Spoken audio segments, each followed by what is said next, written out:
Good. Thank you, Tom. Well, good evening, councillors, officers, gallery and members of the public, and welcome to our December ordinary meeting of council. Could I begin by inviting the General Manager to make the announcements regarding the live streaming of our meeting, please? The meeting is being live streamed and or recorded for on-demand viewing via council's website. Attendance at the meeting is to be taken as consent by a person to their image and or voice being webcast. All speakers should refrain from making any defamatory comments or releasing personal information about another individual without their consent. Council accepts no liability for any damage that may result from a defamatory comments made by persons attending meetings. All liability will rest with the individual who made the comments. The meeting must not be recorded by others without the prior written consent of council in accordance with the council's code of meeting practice. Councillors and staff are obligated to declare conflicts of interest as required under the Local Government Act 1993 and Council's adopted Code of Conduct. Councillors are reminded of their oath of office whereby they have declared and affirmed that they will undertake the duties of the office of councillor in the best interest of the people of Wentworth Shire and the Wentworth Shire Council, and they will fairly and impartially carry out their functions, powers, authorities and discretions vested in them under the Local Government Act 1993 or any other act to the best of their ability and judgment. Thank you. Thank you, General Manager. Could I invite everybody to stand, please, for the prayer and acknowledgement of country? I'd like to pay my respect and acknowledge the traditional custodians of the land on which we are meeting and pay my respects to elders past, present and emerging. Almighty God, we give thanks for this day and for the opportunity to work together. May we represent all members of our community fairly. We seek your blessings on our meeting here today. Amen.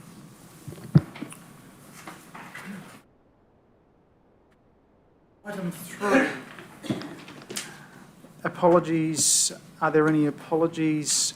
There is an application for leave from Councillor Haywood, and we wish him well, and also from myself seeking a leave of absence for 21 December through to the 7th of January, and during that time the mayoral delegations will be undertaken by Deputy Mayor Nichols. Are there any further applications for leave of absence? Councillor Crisp. I'll be absent from the 18th of December to the 28th of December from the Shire. Thank you. Anything further? Could I have a mover for those? Thank you, Councillor Elstone. Seconded, Councillor Rodder. All in favour? Thank you. Are there any disclosures of interests? Councillor Rodder. A disclosure of interest for item 9.3, computer in association with the group requesting financial assistance. Thank you, Councillor Rodder. Councillor Crisp. I have a pecuniary interest in item 12.1, the tender panel. Thank you. Councillor Beaumont. Yes, I'm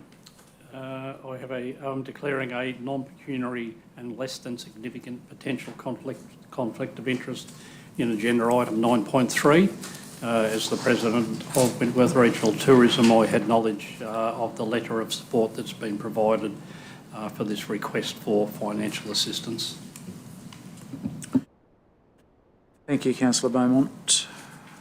And they are for noting. Okay. Confirmation of minutes. Could I have a mover? Councillor McAllister. Seconded, Councillor Cooper. Any discussion? Councillor Rodder. Just a question, if I may please, Mr Mayor. So on item 9.3 in the previous minutes, I actually abstained from voting on one of those, but it wasn't recorded in the minutes. You can't abstain from voting. That will be counted as a negative. So I put in a disclosure of interest in regards to one of the categories in the Australia Day Awards, and stood out of the vote on that, but it's not reflected in the minutes, and I'll appreciate it if it could be, please. In the disclosures? No correction required? Right, okay. Yeah, all right, thank you. Thank you. Okay, any further discussion? There being none, all those in favour? Thank you, that is carried. Okay, I'm now going to seek a mover that suspends standing orders to move into a public forum. Councillor McAllister. Mayor, I'd like to move that standing orders are suspended so that for the purpose of having a representation from the public. Yes, relating to item 9.10, sorry. Thank you. Seconded by Councillor Crisp. All those in favour? Thank you. Okay, we have moved into the public forum. We're going to hear from 3 speakers for item 9.10 and 3 speakers against. Are we commencing with the gentleman who will be presenting from Teams?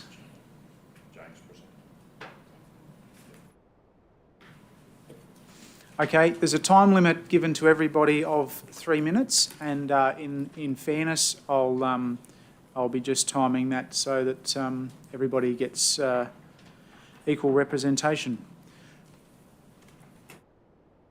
Thanks, James. Can you hear us? I can hear you. You can hear me, I hope. Oh, sorry.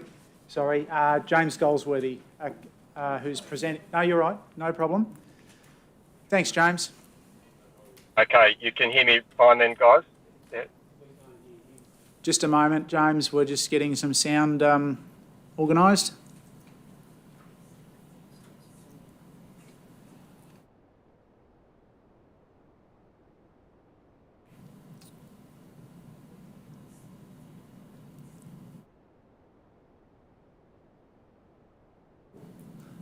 We'll have to employ a lip reader.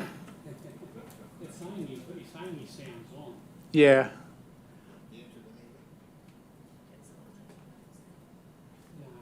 Are you speaking on a laptop, James?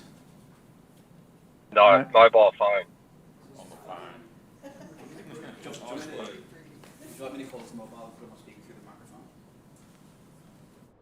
It's...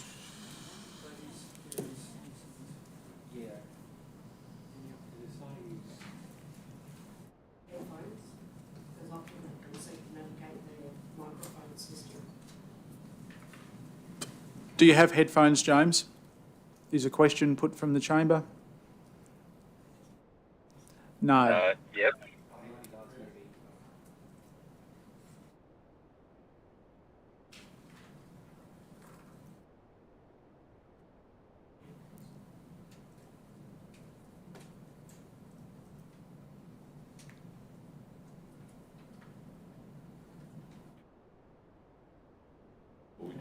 We divert to someone else. Can you hear me now? Try and get the technology. Yeah, okay. Could I ask the first... so, Mr Goldsworthy is speaking for the proposal, so I might invite the first speaker against to begin, please. Who would like to speak first?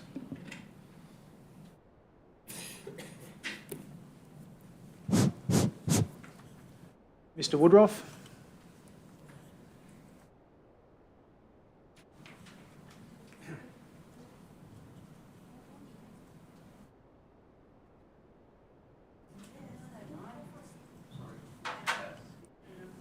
That'll be fine. So that's Mrs Smith.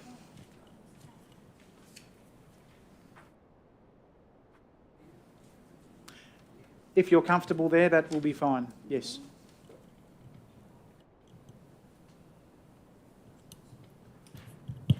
Is that on? Mayor Linklater, councillors and General Manager Mr Ross. My name is Joan Smith. I live at 130B, Renmark Road, Wentworth. When I bought our house, we bought it as a residence, not commercial. I'm here tonight to say how peaceful and quiet it has been for 21 years. My family and friends love it out here. I would not like myself and family and friends to put up with noise consistently day and night, loss of privacy, people consistently coming and going, people walking up and down my fence line. Also, they have 15 car parks, so they all will be using my shared driveway. I believe a neighbour will not have helicopters next to him, doesn't really care about me. They say it's only a small business. Don't think so. It will grow and grow and end up horrendous. They're also having rescue. If so, all I said will happen.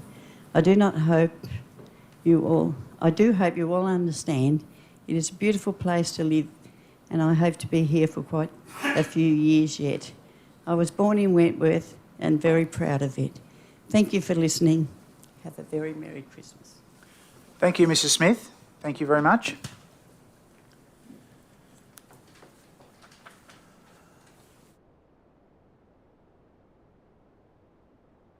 Okay, we're still resolving technical difficulties. I'll just wait a moment,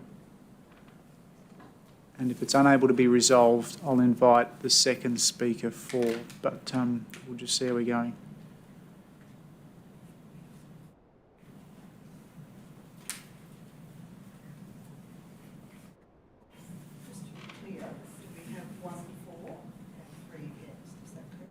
No, we have three scheduled speakers, for and against. Yep.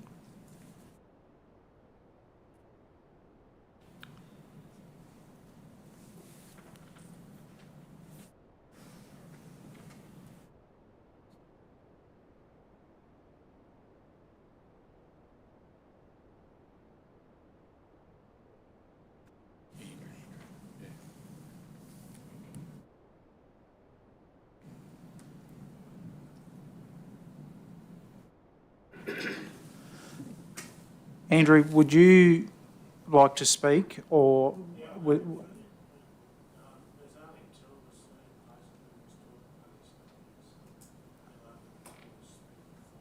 Okay. Yep, that's fine.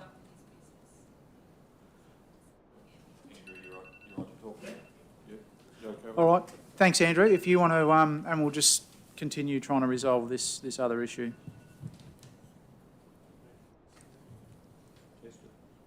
You there? Yep, we got you. Yeah, okay. Thanks for the opportunity to speak to this meeting. We support the detailed report on the development application produced by the council staff. The benefits of us moving to Wentworth at twofold as far as our business is concerned. One of the fantastic facility that Wentworth Shire Council has done in its redevelopment is a benefit to us and our existing clients. We think by moving here we'll be able to provide a better service to the existing clients we already have, and as far as the development goes, we believe that we can benefit as well as the Wentworth community by attracting a lot more tourists to the area, hopefully, and also to add another dimension to the tourists that come. So we'll be able to provide some other interests to people coming into the area. Our business is predominantly broken up into sections. The flying training side of things, we bring students from all over Australia to learn different facets. It's not just ab initio training. We do quite a lot of specialist training for a number of things. But a lot of these students come to us into the area and they need accommodation and they need transport and they need a number of things that the community in general can provide. As far as charter's concerned, charter flying is concerned, we have Wentworth Shire is actually a client of ours, and we've done annually, usually do at least one trip to Shire Council meetings with around New South Wales. But we go anywhere in Australia, and we can also... So we're bringing people into or we expect to bring people in and out of the region as well with the charter flying. We also do a lot of scenic flights as part of our business. At the moment, we mainly do out of the Mungo and the Murray and the Darwin. 30 seconds, Andrew. Sorry, just to... Right, yeah. The other things we do is antique warbirds and emergency services. We contract to the National Australian Firefighting Council, and we believe that will bring a lot of benefit to the Wentworth community as well. And I think that generally our business has, I think it will be a symbiotic relationship, and we think we've got a lot to bring to the table with the development. No worries. Thank you. Now, it was remiss of me with the previous speaker, Mrs Smith, to not invite questions from councillors if they had any. So I'm going to invite questions to our second speaker, and then if there's any questions for Mrs Smith, that will be okay too. So are there any questions for Mr Mason? Councillor McAllister. You're right. About my back. Mr Mason, you mentioned doing firefighting, and I just wanted to clarify, you've been doing that component of your business from Mildura, is that correct? And so doing it from Wentworth would benefit who and how, please? Well, the actual contract we have is, at the moment we're operating out of Wentworth today on a national contract. So it doesn't matter where we operate because it's a national contract, but it was for the Victorian government in this state, in this case. But it's a national contract, and anyone can, any state can use us. So we provide an aircraft on a panel of providers, if you like, and we get called from there. And it's our role is mainly air attack roles. So as far as firefighting is concerned, we're just aerial support, if you like, for people on the ground, as well as providing provision for water bombing as well. So that's the role. Thank you. Councillor Beaumont. Microphone, please, Councillor. Sorry, Mr Mason, I'll just refer to some of the material that we've been provided with by the Shire.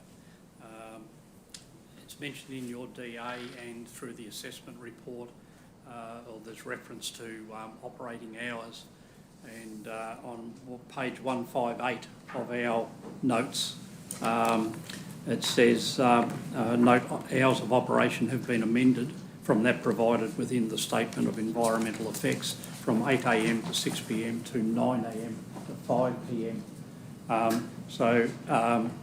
And further to that, operations can be variable due to requirements for pilot training, charters and aerial agricultural application. So I'm interested in days of operation and hours of operation. Well, we have most businesses, the office hours vary, because we're such a varied mode of operations. So we teach people night flying, for example. We teach people all sorts of operations, but we would envisage that we don't intend to operate out of normal business hours unless most of our work is just a flight in and a flight out. It's not a continual basis. So I don't envisage we'll be operating outside of normal business hours, apart from emergencies, or if we're we do have we're allowed to fly in all weather in all conditions. So I'm not saying we're not going to operate outside those hours, but we have a normal operating period of 9 till 5. That's how we operate at the moment. But if we're required to start early, we will, and if we're required to continue operations after last night, we finished at 9 o'clock. So, yeah, potentially then the hours of operation could be 24 hours a day, potentially. I mean, well, potentially they are, but we very rarely fly at night unless we're teaching, and that most of the night flying training that we've done in the last 12 months has been at Wentworth. And I'm not even aware that we've had any complaints. Thank you. And just further to that, having a fairly intense interest in tourism and the local economy, you have referenced accommodation and the need for accommodation going forward, probably particularly for students. Do you see accommodation being sought in Wentworth, or do you think the default might be Mildura? No, well, there's no point. Well, from our point of view, the students would be based in Wentworth or seeking accommodation in Wentworth.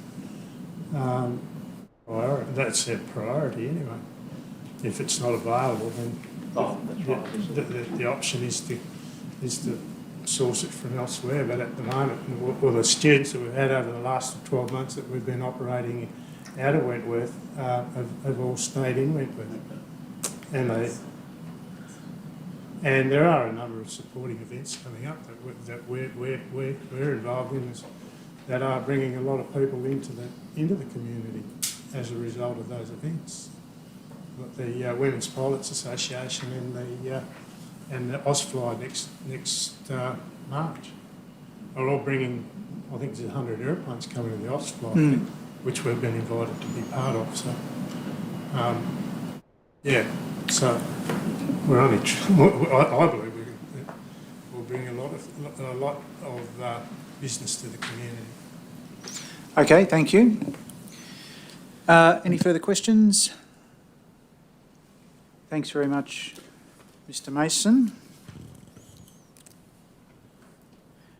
Okay, we'd now invite the second speaker against the proposal.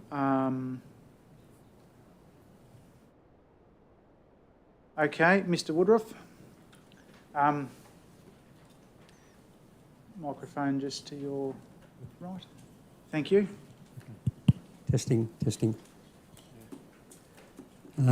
Mayor Linklater, councillors and Mr Ross, on page 10 of the Wentworth Shire Development Control Plan of 2011, under the heading Locality Objectives, Wentworth Aerodrome Residential. The objectives of this plan relating to the Wentworth Aerodrome residential area are to specifically outline the type of development which can be carried out on the land, and at E, to promote the development of this land for rural living, having an association with aviation and the need for access to aerodrome for private flights. On page 116 and 117, under Part B, site-specific controls, building envelope. A building envelope has been identified for each site within the subdivision.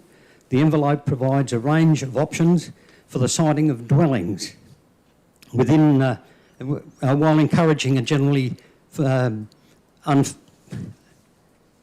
streetscape. You'll have to excuse me there. In that context, the building envelope is very specific and states for the siting of dwellings, and a dwelling is a place of residence. There is no reference or allowance for commercial activities in that description. The number of residential allotments are limited at the moment and should not be restricted further by allowing commercial interests to purchase them and destroy the rural setting the objections set out to achieve. It cannot be claimed that a commercial entity currently exists on the residential allotment because one shareholder has approval to build a 6-bay hangar. His council approval is only for the storage of 10 planes, and his intentions at this time are unclear. In 2019, Council commenced a comprehensive update of the Wentworth Airport. There is no mention of any alteration to the residential development on the western side of the apron, but great emphasis is placed on the non-residential commercial aspect on the east side of the apron, with some 60 hangars being proposed. And this is where Ram Air and Mr and Mrs Mason should, and any other commercial development should go. I'm not opposed to Ram Air's application to relocate to Wentworth, and I share that view with all other objectors. We would all welcome them. As I have stated in my objection letter, Council should assist Ram Air with their application to relocate to Wentworth on the non-residential commercial eastern side and take a leaf out of the Narromine Council's Air Park development. 30 seconds, Mr In Woodruff. conclusion, councillors, as you make your decision tonight on this matter, I ask that you remember the objectives of the Wentworth Airport residential area to promote the development of this land for rural living, having an association with aviation, and the need for access to the airport for private flights, private residents. Common sense has to prevail. Thanks, Mr Woodruff. Thank you. I might just open with the first question. Could you just repeat the name of the document that you were speaking to? I'm taking all of that from the Wentworth Shire Development Control Plan of 2011. Thank you. In actual fact, it repealed, if I can just qualify that a little bit further, it was in actual fact the Wentworth Residential Development Plan originally. Thank you. Councillors, any questions for Mr Woodruff? Oh, Councillor Beaumont? I guess in the, Mr Woodruff, in the interest of transparency, are there any commercial premises or commercial businesses no, currently operating from those 8 allotments? No, there is in one situation, as I mentioned, there is one allotment that has 3 hangars at the moment been put up with the approval of council to turn and put another 3 up. We the residents, objected to that proposal on similar grounds to what we're outlining tonight, that it's not for residential purposes. Now, the 6 hangars we believe, will be leased out, creating a commercial issue. But I don't know at this stage whether that's the case. I can't clarify that at all, and I believe that it's only for the storage of aeroplanes at the moment. So, as far as a commercial activity, no. Thank you. Okay, so storage of aircraft, is that not a commercial? In my opinion, it is. In my opinion, it is. But it's also the gentleman in question doesn't have a residence, so in that instant, I believe he's running a commercial issue. I've taken it up with council before. You know, we've received no satisfaction from it. We've in actual fact been, quite frankly, just stonewalled. Is the best way of putting it. Thank you. So what about the, I took a drive out of Brimhark Road yesterday, and appears to be a fiberglass or resin repair. No, that in actual fact is advertised as a fiberglass. He's turning and conducting it as a hobby at the moment, and like all other residents, if he's conducting something as a hobby in his back shed, I can't turn and point the finger and turn and say it's a commercial activity. He's not there 5 days a week, he's not there 3 days a week running that business as a business. You know, it's not, the amount of fiberglass work that's going on there is next to nil. You know, so the advertisement on the front is misleading. We have other,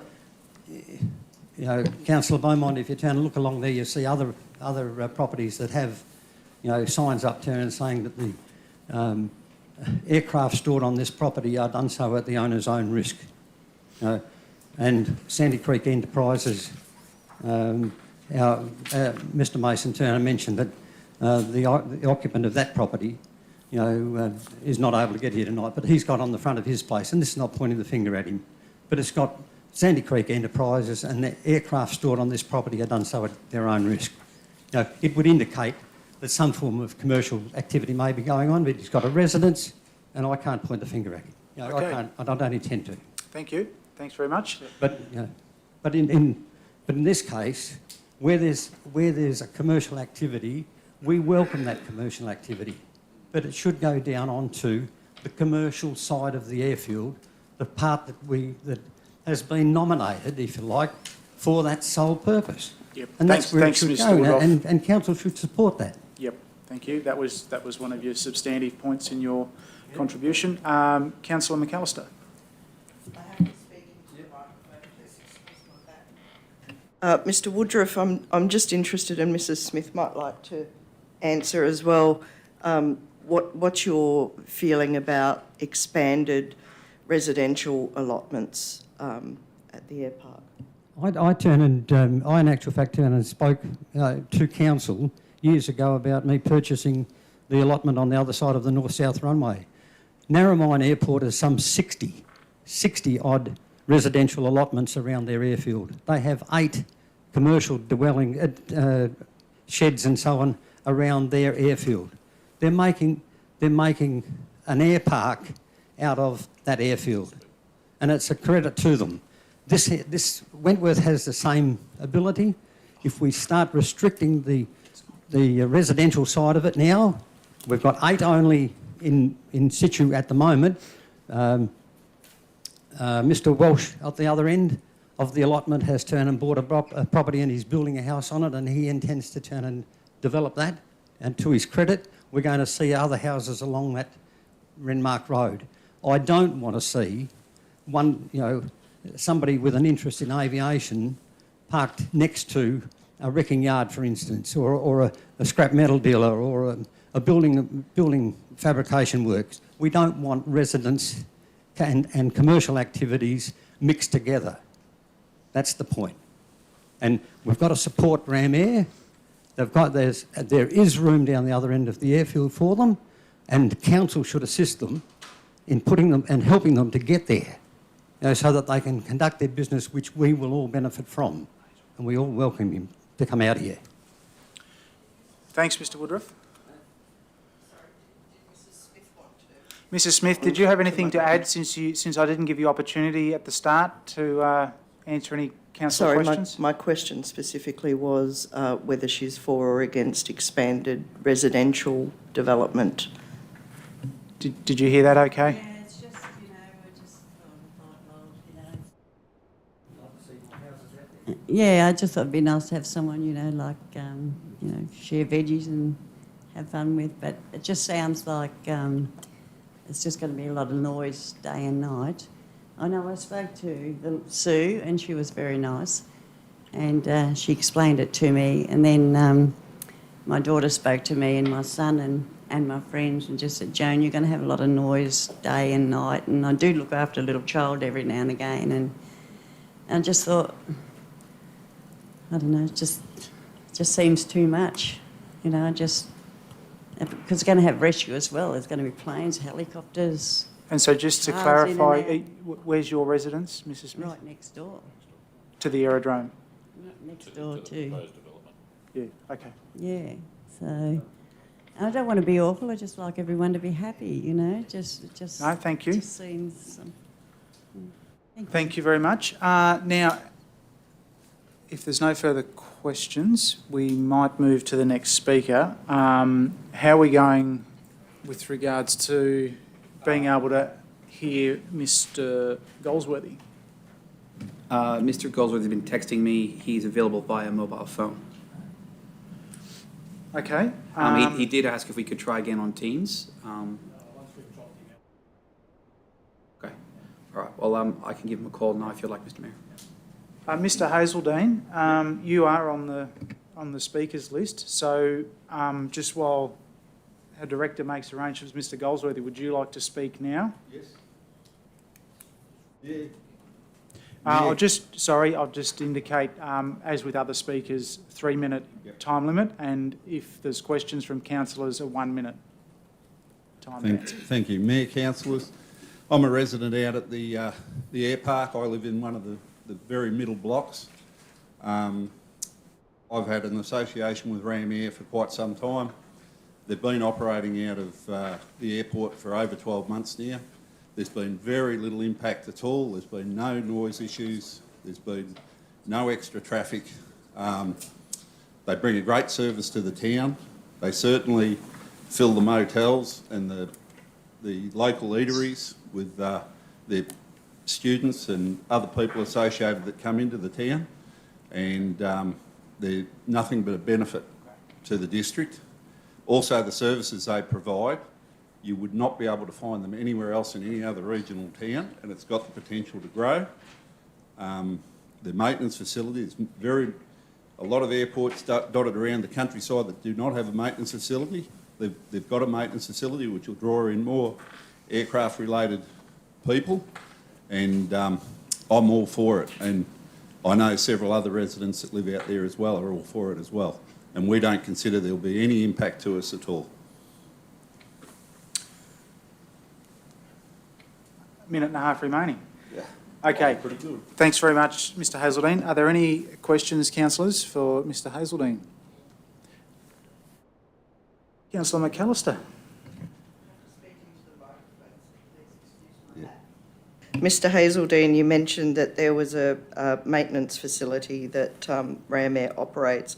As a resident, and I'm assuming that you're a pilot as well, would that not benefit existing residents by having maintenance? It would, and I'd like to bring to your attention that one of the complainants was the previous president of the Aero Club out there, who was instrumental in getting that maintenance facility established and renting out the hangar to the previous owner of that maintenance business. So that maintenance business has been there for quite some time.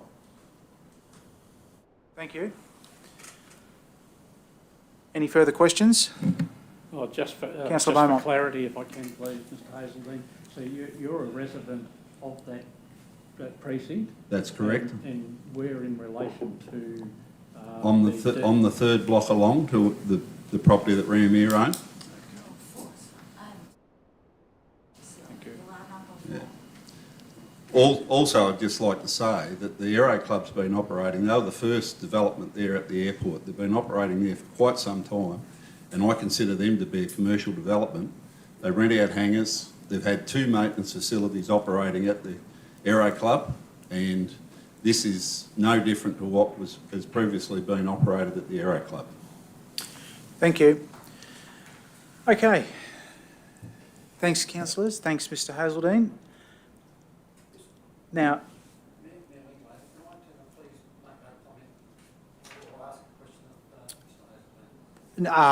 sorry, Mr Woodruff. Yes, but he did not identify any individuals. Otherwise, I would have asked to not make personal reflections, and that it hasn't got to that point. So, I appreciate. You have a further speaker against, which I'll invite. So, with questions finished, I'll thank you, Mr Hazeldine, for your contribution. Thanks, Mr Mayor. Thanks, councillors. Okay, we have a third speaker against the proposal, Mr Raven. If you'd like to speak with the microphone so we can all hear you, thank you. Mr Mayor, councillors and Mr Ross, thanks for letting us speak. We've been on this here, we've owned this property for 20 years, and we purchased the lot 20 years ago. We enjoy the peaceful and sustainable living that we have. We feel angered that Lot 1 proposed to run a commercial operation on a residential block. Submission that's only 55 metres away from us, and no plan to live on the site as a permanent resident. I believe Lot 1 will impact the business, the effects of the neighbours like us. We would support the applicant if it's on the east set of the airfield that has been designed for commercial use by the council with a lot of effort, money, including curbing, sealing surfaces, I believe, for commercial use. In this case, the impact of the business will not affect us. If this proposal went through the council, I believe this would void the council's interpretation of residential development indicated in 8.2, Wentworth Aerodrome Residential Development, page 115 to 118 Wentworth Local Environment Plan 2011. In the same document, said to promote the development of this land for rural living, having an association with aviation and meet for assess access to the aerodrome for private flight. That's in the residential plan. And mention of the maintenance on the airfield. 30 seconds, Mr. Raven. Thank you. Oh, you've got 30 seconds. Oh, 30 seconds. Mention for the maintenance on the airfield at present. It was arranged, and the facts that have been presented to you are not correct. We would like to correct them. Thank you very much. Councillors, any questions for Mr. Raven or points of clarification?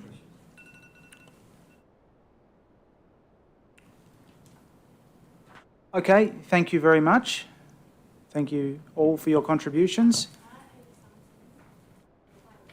Yes, sorry, we have 3 speakers for each position, so we're not able to add any further speakers. Sorry. Now the final speaker, Mr. Goldsworthy. Okay, we'll see how this goes. We're going to try and put him through the speaker into your speaker. We're ready for him to put you on the speaker now. James, 3 minutes. Good evening. Go ahead, James. Okay, can you hear me okay? Yeah, okay. Thanks for your indulgence with the technical difficulties. So the application that's been put forward for this proposal and Ram Air to operate from the land received, I suppose, significant feedback through the preparation of the application, and that was firstly undertaken by Ram Air and the owners of Ram Air in firstly when they were looking to purchase the land to the LEP, the Wentworth Local Environmental Plan, the zoning and the permissibility of the proposal within that context. So there was that initial work done by the after that point, and prior to lodgement of the application, we were engaged to undertake a similar assessment and advise from a professional whether or not the proposal is permissible and whether or not it is in fact supported by the LEP. As councillors can see, the application itself is supported by a significant statement of environmental effects, plans and other material that document clearly against the LEP, firstly the permissibility of the proposal, but then also the support of the proposal against the zoning of the land is in fact the RU1 and primary production type zone, the same as horticulture.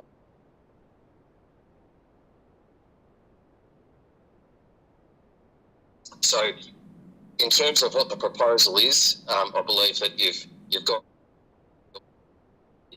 there's an existing hangar on the land, and what is proposed is an additional 2 hangars, an office building to enable Ram Air to store their aircraft, but then also undertake their business administration duties so as they can have their pilots there, but then also store their also have training and other charter activities. The current operation of Ram Air Jura Airport, so effectively it's a similar operation transferring to Wentworth for reasons that are detailed in the report that's supporting the application. Ram Air have been operating from... 30 seconds, James. Thanks. Yep, Ram Air have been operating from the airport for 12 months already at another location, and in terms of the nature of the operation, it's restricted already by other activities, which is referenced as URSA, which is updated monthly and and relates to hours of operation and specifically the nature of the airport. So I suppose just in merits of the proposal, and any opposing submissions to the proposal must be soundly on the basis of planning merits. Thanks, James. Rather than anything else. Thank you, James. That's time's up. Just hang on for questions. Thank you very much, James. I'll invite councillors if they have any questions for Mr Goldsworthy. Councillor Beaumont. So, Mr Goldsworthy, thanks for that briefing. So Ramare have been operating at the airport for 12 months now, is that correct? The question is, have Ramare have been operating from the airport for 12 months? Is that correct? Yes, from it, not from this location, but another location, but from the. Okay, so the level of activity then, I would assume, if this DA is approved and the development proceeds, would be increased on its current usage, but obviously at the location proposed. So the question is around intensification of use on the location opposed to current usage. Sorry, can you repeat or rephrase the question? So is there an increase in activity on the proposed land as opposed to the current use of land? Well, the land which is subject to this application.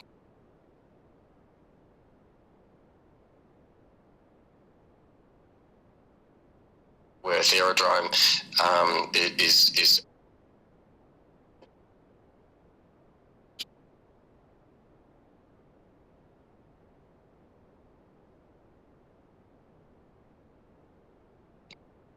in terms of the flight activities and their nature will be quite similar to what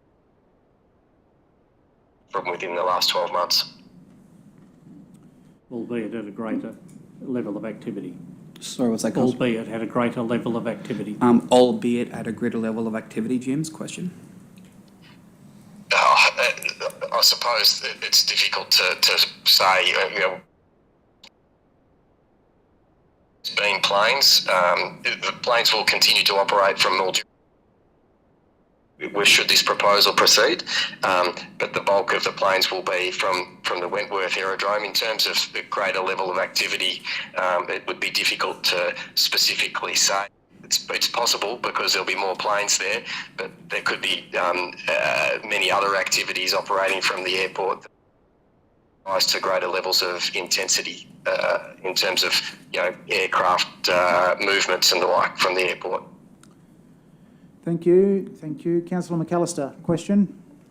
I do have a question, James. You haven't numbered your dot point, so it's going to be hard to explain it. The second last dot point on your response to objections. Second last dot point in response to objections. I note Mrs Smith's concerns as the neighbour and her quietude. Councillor McAllister notes Mrs Smith's concerns as a neighbour and the quietude of the area. And the offer that screening through landscaping on the western boundary. And the offer of landscaping on the western boundary for screening. Have you entered into discussions with Mrs Smith about any other ways that might help ameliorate her concerns? Have you, of the applicant, entered into discussions with neighbour to that effect regarding screening and things like that? No, there's been no direct conversation or correspondence with the objector. If there's a question as to additional or increased landscaping, to provide a greater screen, I would imagine that that's something that we would be comfortable in sort of either dealing direct with the or having some sort of specific condition that required a plan to be provided to council to provide that sort of to the development coming into operation. Thank you. Thank you, James. Thank you. Hang on one. Thank you very much. Thanks, Mr Goldsworthy. And could I thank all speakers, and particularly for your patience this evening, as we've dealt with our technical difficulties. I'll just advise that this item will be dealt with later in the meeting at its assigned spot on the agenda. And I'll be now seeking a councillor to resolve that we resume standing orders. Councillor McAllister. Yes, I'd like to move that standing orders be resumed and that we move back into the item on the agenda that we were at, which I think... Which will be item 6. Was item 6. Thank you. Thank you. Seconded, Councillor Crisp. All in favour? Thank you. Welcome back, Councillor Rodder. Item 6, outstanding matters from previous meetings. Could I have a mover? Councillor Cooper, seconded Councillor Beaumont. Open for discussion. Yes. Councillor Beaumont. A question, and it's probably in reference to item 10.1, PS Ruby. When are we likely to have a Heritage and History Advisory Committee meeting? Because I believe that the meeting that may have been scheduled for December has been deferred. Thank you, Councillor Beaumont. So there was a general manager and I had a meeting with regards to potential reports to go up. They just weren't quite there. That's my responsibility. It's just the nature of the reports just weren't hitting the mark with regards to the queries raised by the members. So it's a matter of me going through and doing a bit more homework and research on getting those reports up to snuff and presenting that. And I envisage that we'll probably be having the first inaugural meeting very early in the new year. Okay, and just to follow on from that, are the members of that committee aware? Have you been in communication with the members of that committee? With regards to the first round of availabilities, yes, but I have to communicate with them about the second round. Thank you. Councillor Rodder. So in regards to item 10.4 in the outstanding action items, so it's mentioned there about a working group. Can we have some information about who's actually involved in that working group, please?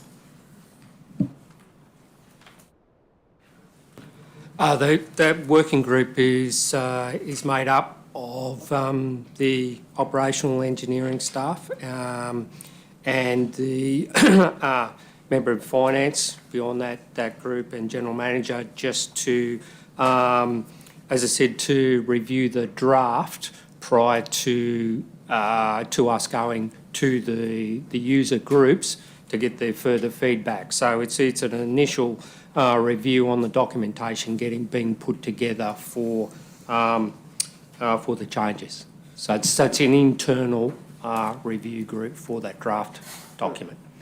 So if I may, through you, Mr. Mayor, so in regards to the user group feedback that's been provided to inform that working committee, I would go so far as to suggest that there's been very little feedback provided from the user groups thus far.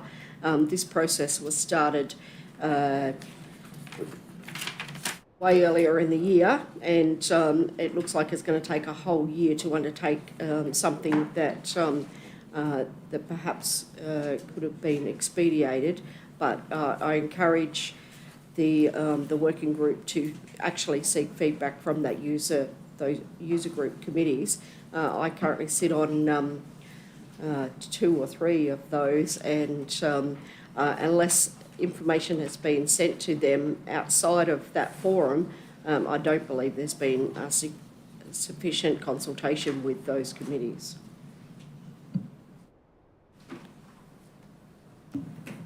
Take your point? Yes. Thank you. Anything further? All those in favour of noting the report? That is carried unanimously. Thank you. Item 7.1. Mayoral report. I shall move. Seek a seconder. Thank you, Councillor Nichols. I'll just make the following comments. With regard to the Murray-Darling Association meeting Region 4, we had a presentation from Mary-Ann Slattery and Bill Johnson, and without going into all the detail, I'll just mention some highlights that it was indicated that with regard to the 450 gig, which is quite topical of further recovery, that if that was to come from the northern basin, that would result in significant improvements to river health for the Barwon, Barker and the people that live on it, and the environmental outcomes for the whole basin, and that would improve the likelihood of the water reaching South Australia. If the water was recovered from the lower Darling or the lower basin, we would see continuing decline of the Barwon Barker, including more fish kills, and that South Australia would struggle to get the additional water delivered when required. That report was remiss of me to not circulate it to councillors, but I will do that following this evening's meeting. It's quite a involved presentation. I do, and the presentation to that meeting, which I can also forward to interested councillors.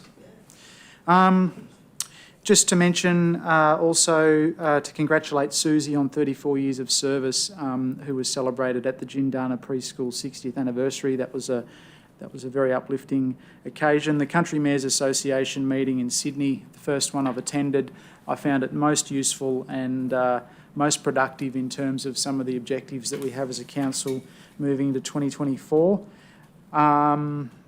And I'd like to thank, with correction, the Danton Public School presentation morning was attended by Councillor Crisp, not myself. And off-duty, attended the Wentworth Twilight Markets and the Gold Carols with a Twist, and they were very well attended, and the stallholders reported good levels of business, and certainly bodes well for continuing subsequent events of this nature. The community really responded well to those. Thank you. Any questions? Thank you, Mr Mayor. So just a question in regards to the sod turning at the Wentworth District Hospital. Yes. There was some commentary on social media in regards to Wentworth Shire not being represented at that event. So was that invitation? No, that was a previous sod turning, or well, a cleansing event for which yes, there was some. So would it have been appropriate for other councillors to be invited to that sod turning event, or? Well, it may well be. That would be a question for health infrastructure, because it's not our event. Haven't we had this conversation before? Well, we respond to the invitations that are received. That event was primarily to announce that the contractor had been named, who's actually going to commence the construction next year. So but that would be my comment. We were invited and we attended. Yeah. So can we make representation to them? I think we had this discussion previously as well. To extend, it would be courteous to extend an invitation for all councillors to attend such an event. We can. Oh, there was no shovels for councillors, I'm afraid. No, so there was a photo, but yes, to your point, there is regular communication between the two organisations. Yeah. I didn't see you at the Mudgera Living magazine's summer issue launch. That is quite correct, and I overlooked that. I did accept the invitation, as I always do, because what a fabulous event the Mudgera Living launches are. But on this occasion, work intervened at the last minute, so you're quite correct. Just one further point in regards to the Cross-Border Future Industry Workforce Forum that was held in Euston on Monday. So I wasn't provided an opportunity to attend that forum through council, but I did attend nonetheless, and I was pleased to see that that there was representation from Wentworth Shire Council there, and I look forward to the future developments from that task force being established from within that group, because we have a lot of very exciting developments going on within our region, and I thought that was a very worthwhile forum with a lot of good minds in the room. couldn't agree more. I think that was a very well attended forum of approximately 130 people with employment and workforce commissioners from all three states represented. I think any event that can bring together core and emerging sectors of our economy, being irrigated horticulture, the emergence of mining activity and the renewable energy space, is fantastic, and where there can be synergies gained with regards to workforce attraction and retention and economic development, those are the forums we want to be represented at. Okay, sorry, Councillor Nichols, a question? Thank you. Yes, let's move on. All in favour? Thank you. We'll now move on to councillor reports, and I acknowledge Councillor McAllister's report So attached. moved. Thank you. Seconded, Councillor Rodder. Are there any questions or short statements? Yeah, just I'll just take it as read. I don't see any questions, but I just want to mention that it does mention the research prospectus, which has been a lot of work, and it's making sure that the First Peoples Consultative Group, which is now what the Aboriginal Advisory Group is called, has some say on not only what is researched, but also how it's published as well. And to that end, there is a summary report of research dating back from 1970 through to 2023. It's really just, as it says, just a summary of the different areas of research, which will also in the future act as an excellent sort of informal gaps analysis of, you know, where further research could be taken out as well. So there's lots of universities obviously wanting to partner on all of the important areas that World Heritage covers. So if anyone's interested in that, I have that here. Thank you, Councillor. Without further questions, all in favour? That is carried unanimously. Item 7.3, Australia Community Achievement Awards. This is a good one. Yes, on your indulgence, so moved. Seconded, Councillor Nichols. Thank you.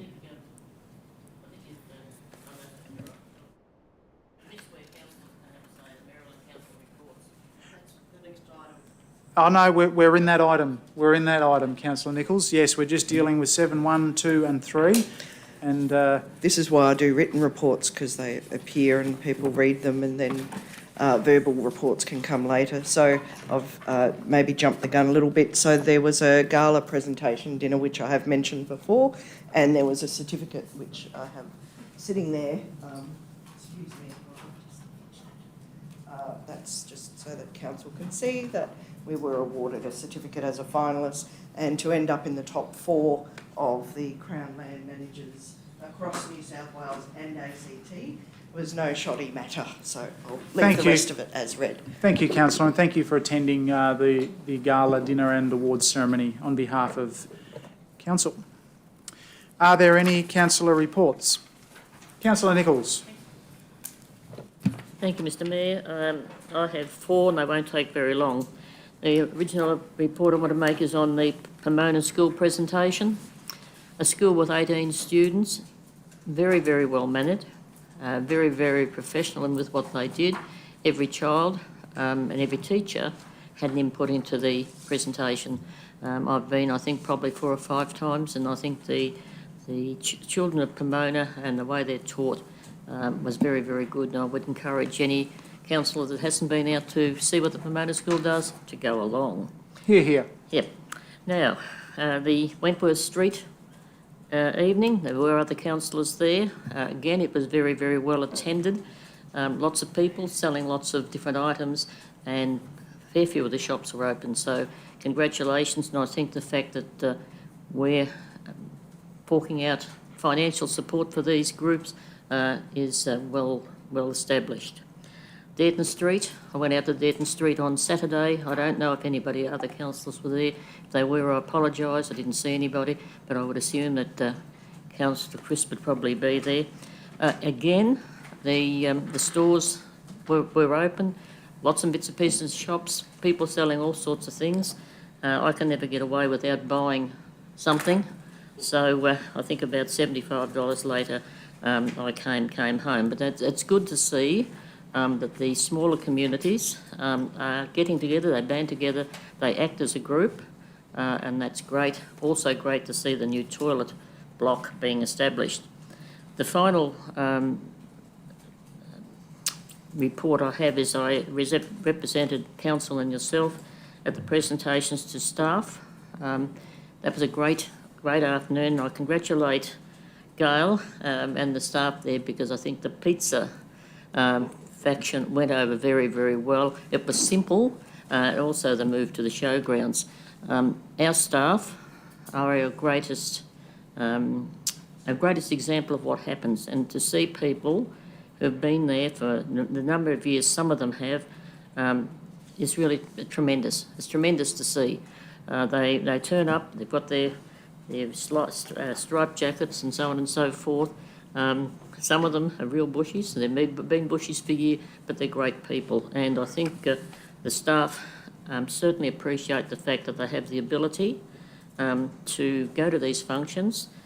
So well done to the council, and I'd like to personally, and there were other councillors there as well, but I would like to personally wish everybody that was there a great Christmas, and I'm sure they shall have, and those who have time off, have it with their families. Those who are going to work and there will be emergencies they work on, that they have the time they have. So it was very, very good, and I thank council for the ability to attend. Thank you, Deputy Mayor, and thank you indeed for attending the day, because I was great regret that I wasn't able to be there. And thank you very much. Now, any further reports? Councillor Rodder. Thank you. So I'd just like to mirror what Councillor Nichols said in regards to the staff party. I wasn't able to attend last year, so it was really good to see those staff recognition of efforts made, and so congratulations. The weather was quite warm. The only suggestion I would make is if we were to use that venue next year to engage the services of a sound guy, because it was extremely difficult to hear Councillor Nichols giving the presentations to staff, but a great event, so thank you.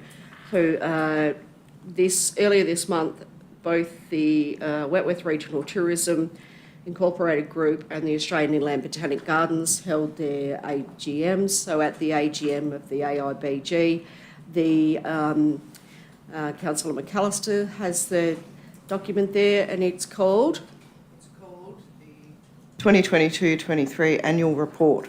Oh, no, the other book. Oh, the other one, sorry. This one, which Snappy you title. might have seen, Yeah. might have seen this previously. This is the Australian Inland Botanic Gardens Master Plan, dated June 2023. So there's been a considerable amount of work put into the development of that document, and I do have one with your name on it, Mr. Mayor, for your reading pleasure. So the development of that plan underpins the she's not giving it up, underpins the future of the gardens, and very, very exciting time to be involved with that organisation. And if you haven't had the opportunity to go there, so I think it's perhaps one of the most underappreciated iconic venues within our region, and a very exciting time for that. So at the Wentworth Regional Tourism Incorporated AGM, so there was a election of office bearers, and Brian was re-elected as president. Not much change in the committee structure, but a fabulous group of industry people who give freely of their time in the promotion of tourism within our region. Next year they'll be putting together their OVG, Official Visitors Guide, again for the region, and congratulations to them and all of the hardworking members of that group. Thank you. Thank you, councillor. And for any of our fans out there listening, the said master plan are seeking donors or community-minded people who would like to join and contribute to that endeavour. I believe that program is called Sustaining Supporters, Mr Mayor. Indeed. Councillor Beaumont. Thanks, Mr Mayor. So if I can just add to Councillor Rodder's comments in relation to Wentworth Regional Tourism Incorporated, it was a very, very well-attended AGM. Quite often AGMs don't attract a large number. We did have a good attendance, and we had representatives from Department of New South Wales Industry and Innovation, I think it is, in Hody Boliv, Lisa Merritt from Mildura Regional Development, and also Sarah Munday representing Destination New South Wales, Riverina Murray, who's also on our board. So thank you to those people for showing interest and attending, but it was a very, very well attended event. Thank you. Thank you, councillors. Thank you. Councillor Crisp. I President, to attend two very different functions, the Dearton Public School and the Men in the Shed, two very different perspectives of the one community. Thank you very much. All done. Thank you. We'll move on to item 8, reports from committees. Item 8.1, the Audit, Risk and Improvement Committee. Could I have a mover, please? Councillor Beaumont, seconded by Councillor McAllister. Open for discussion. With a Yes, question. I noticed that considerable work has been done and more work being done, particularly around risk, fraud register, etc. And I just wanted to suggest, very gently, that noting that we still don't have any development applications under delegation reported publicly, as we are required under the Local Government Act to do, that potentially we could check with the ARIC about our roles and responsibilities under the Local Government Act in terms of the number of days. There's a requirement of how many days such development applications under delegation must be approved, and different procedures that can occur if those timelines are triggered. There's also a duty to publicly report. There's also a duty on the behalf of the General Manager to list the delegation as well. And I don't think any of those things are being met, and it concerns me greatly that that report has been completely pulled, and unless I'm wrong and someone else has better information, that we're not publicly reporting those development applications approved under delegation. But further, I think the biggest risk is on council in terms of not having eyes across the number of development applications, especially down my end of the Shire, where you can see that there's a heck of a lot going on. I think that exposes us to risk, and it also makes it very difficult to track what's going on. So when there are issues, or there's been a review requested, or indeed any other action arising out of the normal processes, that it's hard to sort of track when we first saw that and then what's happened since. So I would like to strongly request that if we can't make that decision, and I think it should be made at the General Manager level, then perhaps we get advice, if we haven't received advice yet, that perhaps the ARIC is the place to do it, considering that they look after audit, risk and improvement. Thank you, councillor. Would someone like to respond? The notification of the DA still goes on our website as what gets approved under delegated authority. And further to the request for ARIC clarification, although it has been a lengthy time, I'm still waiting on a legal opinion to be provided to me in relation to the requirement of the Local Government Act and and all and sundry for which you've mentioned. So I did run into the officer from the legal team when I was in Sydney last, and I've asked him to put that together in a more hastily fashion, so I hope to receive that advice sooner rather than later.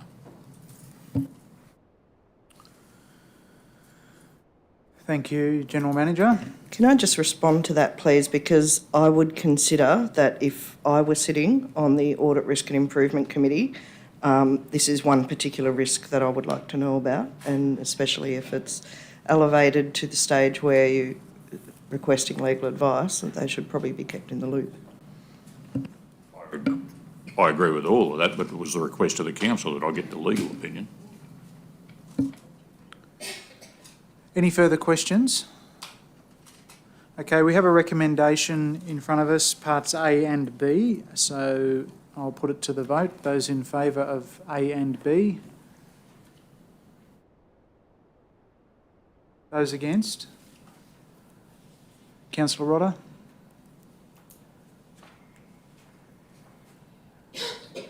Okay, we have two against, Councillor Nichols and Councillor Rodder. Thank you. Item 9.1, the General Manager's report. Could I have a mover, please? Councillor Cooper, seconded. Councillor McAllister. Open for discussion.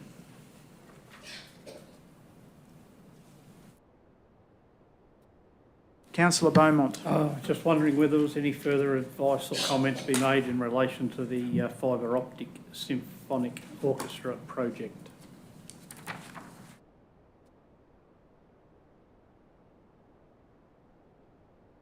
It's still works in progress with a steering group in terms of the future location and project management and endorsement of site location from Mr. Bruce Munro, so nothing further to add.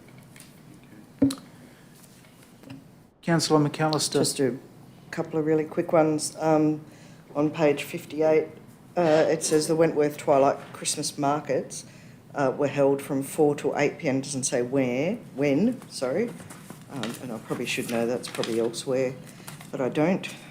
It would be easy if the information was right there. And I'm sorry I don't. But also I'm interested in the Valuation New South Wales meeting and whether there was an outcome from that, whether anybody had an opportunity to attend.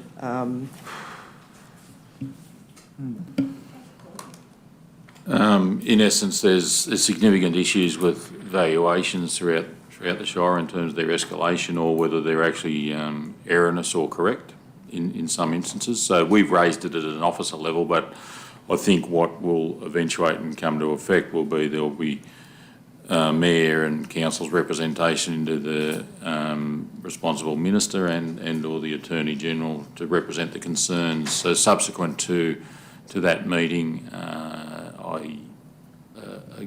a few Kerwell residents came to me in terms of the freeholding their Kerwell leases and their opportunity to do so.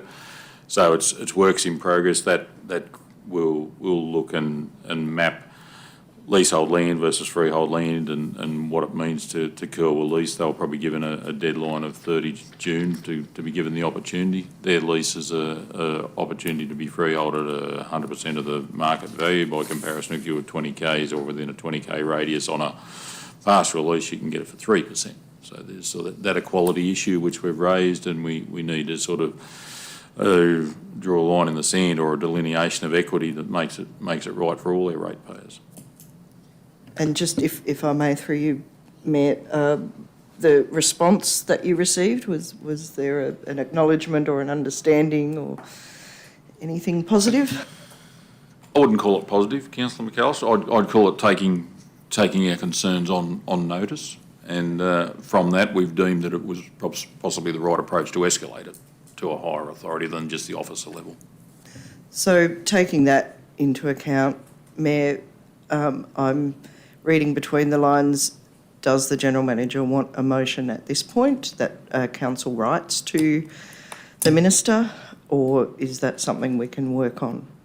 It's works in progress. What I'm expecting from the Curlaw residents is specific site examples of their own interactions with the VG. So the willingness of a group of Curlaw residents in particular was they'll provide me their valuations status or increases through a course of time. They'll offer me correspondence that they've had with the Crown and or the VGs, and then somehow I'll tabulate that and map that and then put in a formal submission to the relative minister was the intent of our last interaction with them. Finally, very sorry everybody, would there be an opportunity for other ratepayers in our humble little shire to also add their concerns if they were to have any in relation to valuation? Definitely the case. I mean, we've got issues around valuations for whether it be VG and rating components or whether it's valuations for compensation or whatever else. So we've got a fair few significant issues. So anyone like at any point in time has the capacity to relay those issues to us and us to represent it at a higher level. And that was certainly intent from our current own experiences and or the Curlaw experience or anyone else. That's fine. Sorry, is there then opportunity to perhaps advertise to the community or call for input within, say, 14 days, 28 days, whatever the standard would be?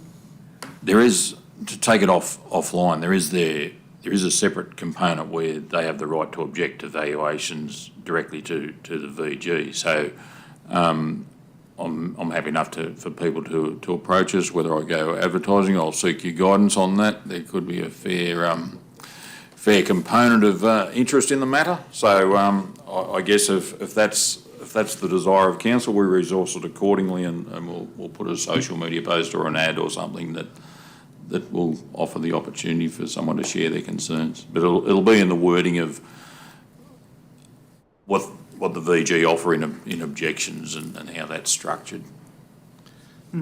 Just add to that quickly to say that we're typically dealing at this point with those who've taken the next step and are not satisfied with how it's progressed, and so they're seeking advocacy from council and their local MP and others, and we're offering to facilitate some work around that.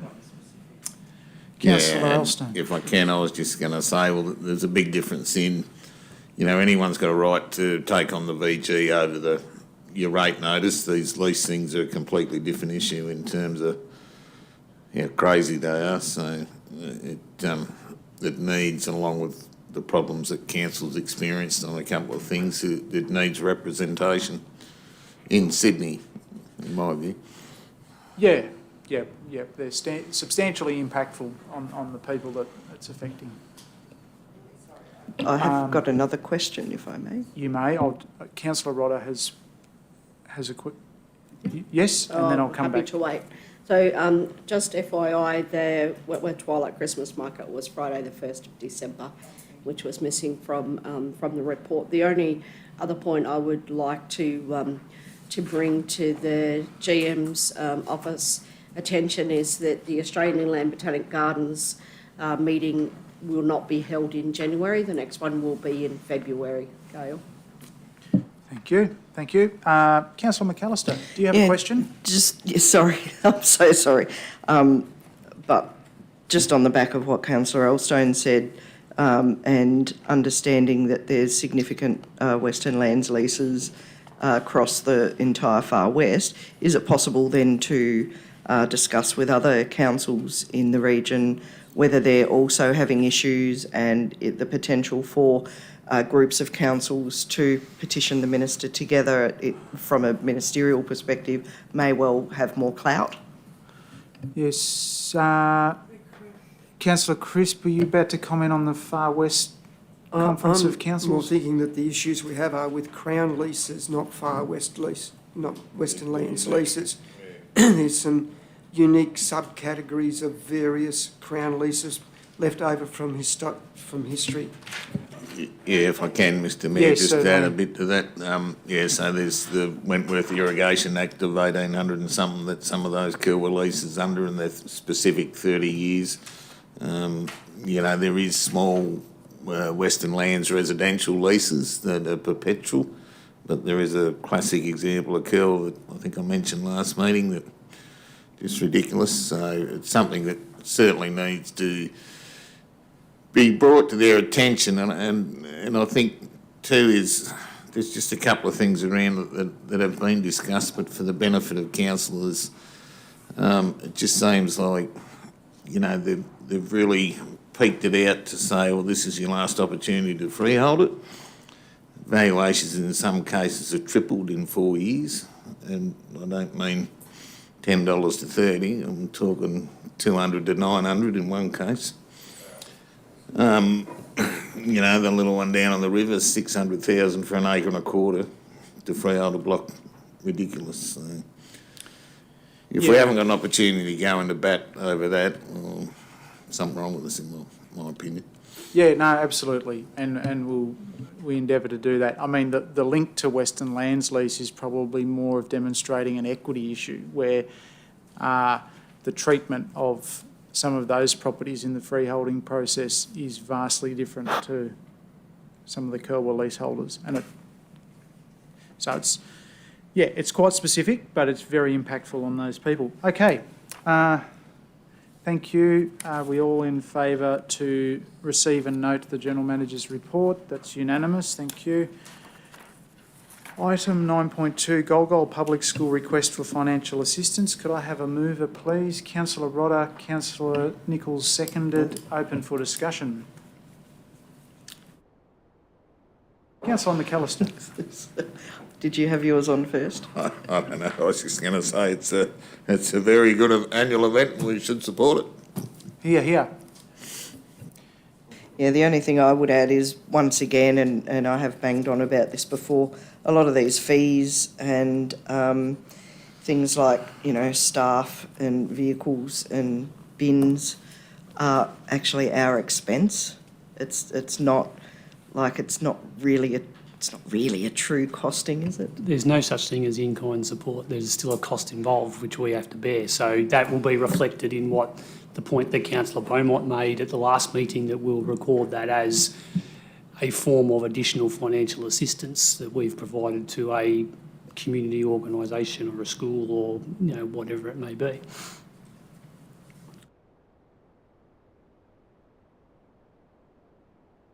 Okay, all in favour? That's carried unanimously. Thank you.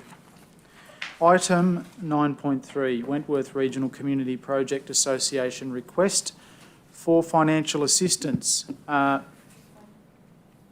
We have two people indicating they're going to leave the room based on their disclosures of interest. Councillor Rodder and Councillor Beaumont, thank you. In the meantime, is there a mover? Councillor Cooper, seconder. Councillor Crisp, thank you. And momentarily, open for discussion.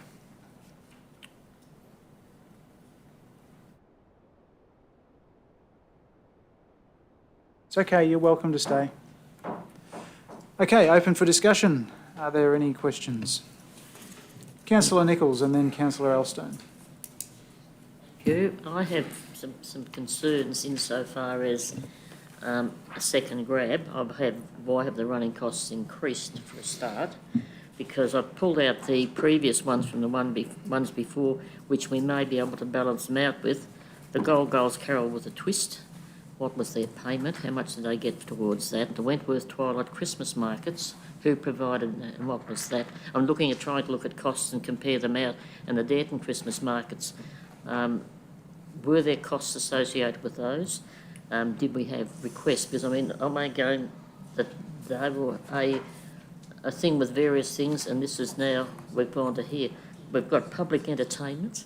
We had that in here before. There would have been costs involved with those, Councillor Nichols, but they're events that we ran ourselves, so we haven't given any money to groups to run those events. This used to be a Rotary event. It's now no longer. Yeah, this one is, but those three events that you just mentioned were events that we've run ourselves. Okay, that's so, right. Yeah. Okay. Well, this is why have the costs escalated so much? If they're carried before, you know, if it's costs for entertainment, we've had entertainment every other year. I think fireworks is what the letter's saying. Isn't it? And the comment that I have with fireworks, have we any projected temperatures for that date, and are fireworks necessary? That's my concern, because fireworks in themselves are dangerous. We're looking at a very, very dry season coming up, and I would question fireworks. Okay, thank you, Councillor Nichols. Councillor Alstone.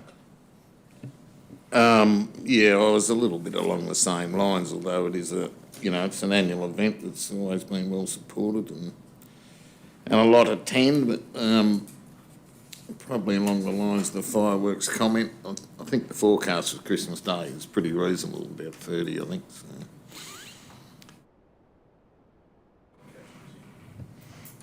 So. Yeah, it's normally well notified. I understand it. Is that right? That there will be fireworks and it's with permission and so forth. If I can, just sorry, to finish off, sorry, Mr. Mayor, I don't. I know very little about fireworks. $7,000 seems a big amount to me, but I could be wrong. I don't know. That's quite cheap. Yes. Thank you. That answered that. My question... Yes. Sorry. Sorry, have you finished, Councillor Elstone? Yes, thank you. Councillor McAllister. Just in relation to fireworks, and I share the concerns and the why about it all, apart from an ooh and an ah. Considering the considerable expense that council's going to create a fibre optic symphony orchestra experience, in my mind, that sort of fireworks, if you like, is kind of a preferred option. But I do understand that this has been going for some time. I'm a little bit confused, and maybe I should know. Wentworth Regional Community Project Association, I've not heard of these people before, and I don't know how they sort of, like, where they've come from and who they are, and I thought it was previously a Rotary thing.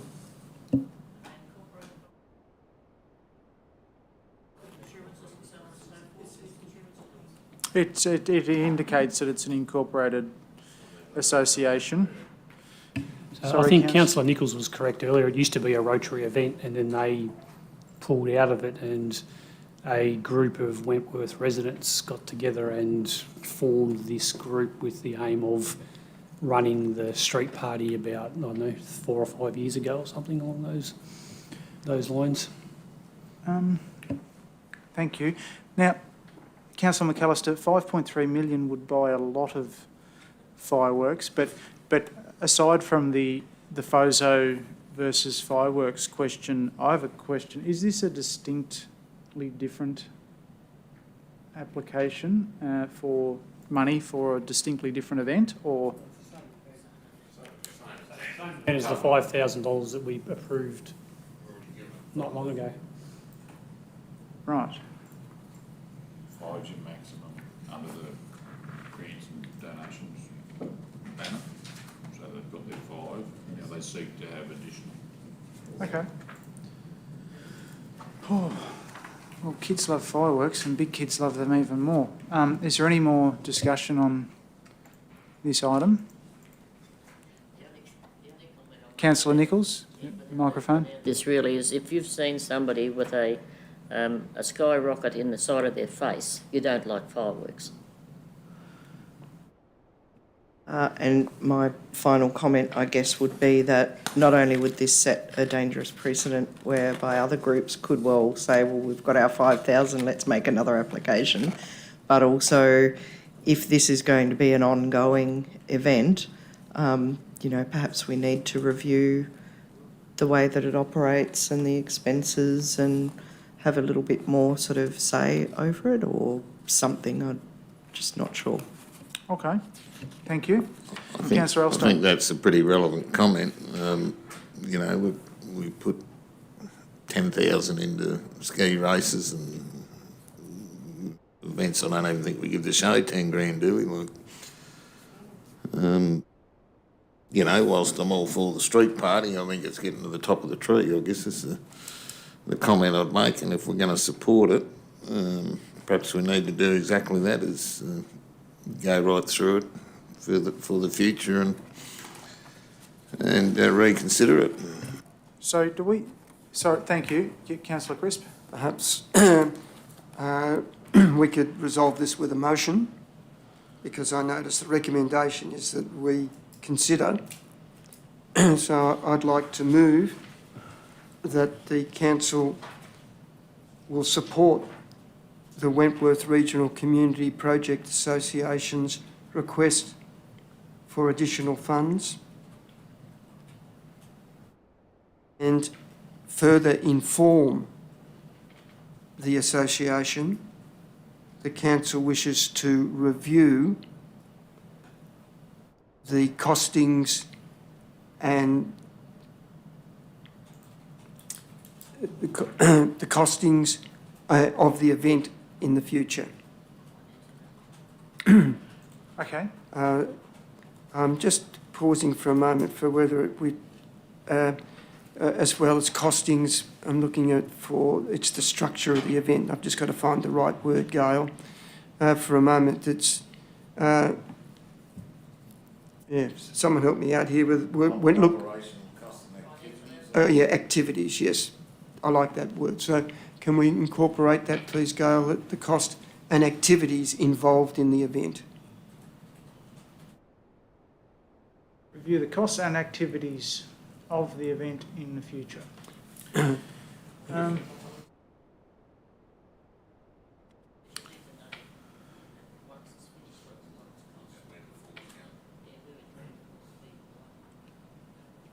Which will also disclose other sources of funding and revenue, no doubt.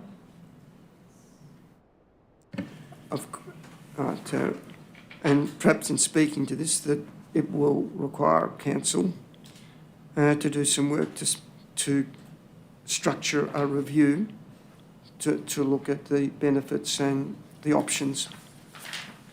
But once we've dealt with this, we'll then in the new year need to deal with the consequences of this motion. Thanks, Councillor Crisp. Is Councillor... Well, it's virtually complete, so as on the screen, is there a seconder? Councillor McAllister. Does anyone wish to speak for or against the motion? The motion being that council provide financial support of $4,000 to the Wentworth Regional Community Project Association Incorporated, and that council wishes to review the costs and activities involved in this event and in the future.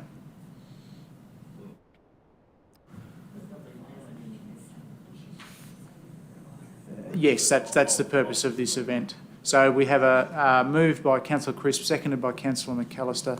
Would anyone like to speak against the motion? I won't speak against it. I just wonder if it should read that council provide a further financial support.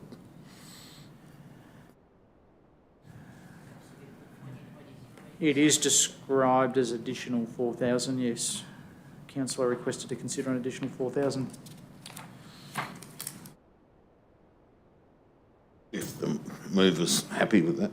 Is the mover and seconder happy with the changed wording? Yeah, I just also thought of something else. Sorry. Just in line with, I think, the request that we heard previously for a review of events and promotions or whatever it is, that we're considering this in line with activities and events across the Shire that council is supporting. So I don't know if, just to sort of put a broader frame on it, if you know what I mean. Might not be necessary. I think the activities probably capture that, perhaps, because where are the activities being conducted?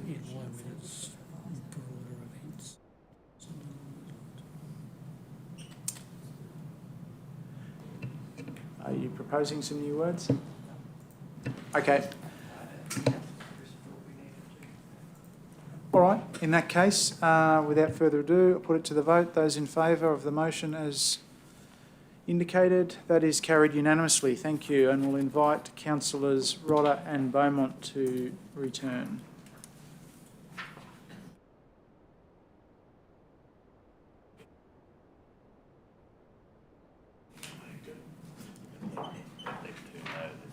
Yep. All right, if that stays there.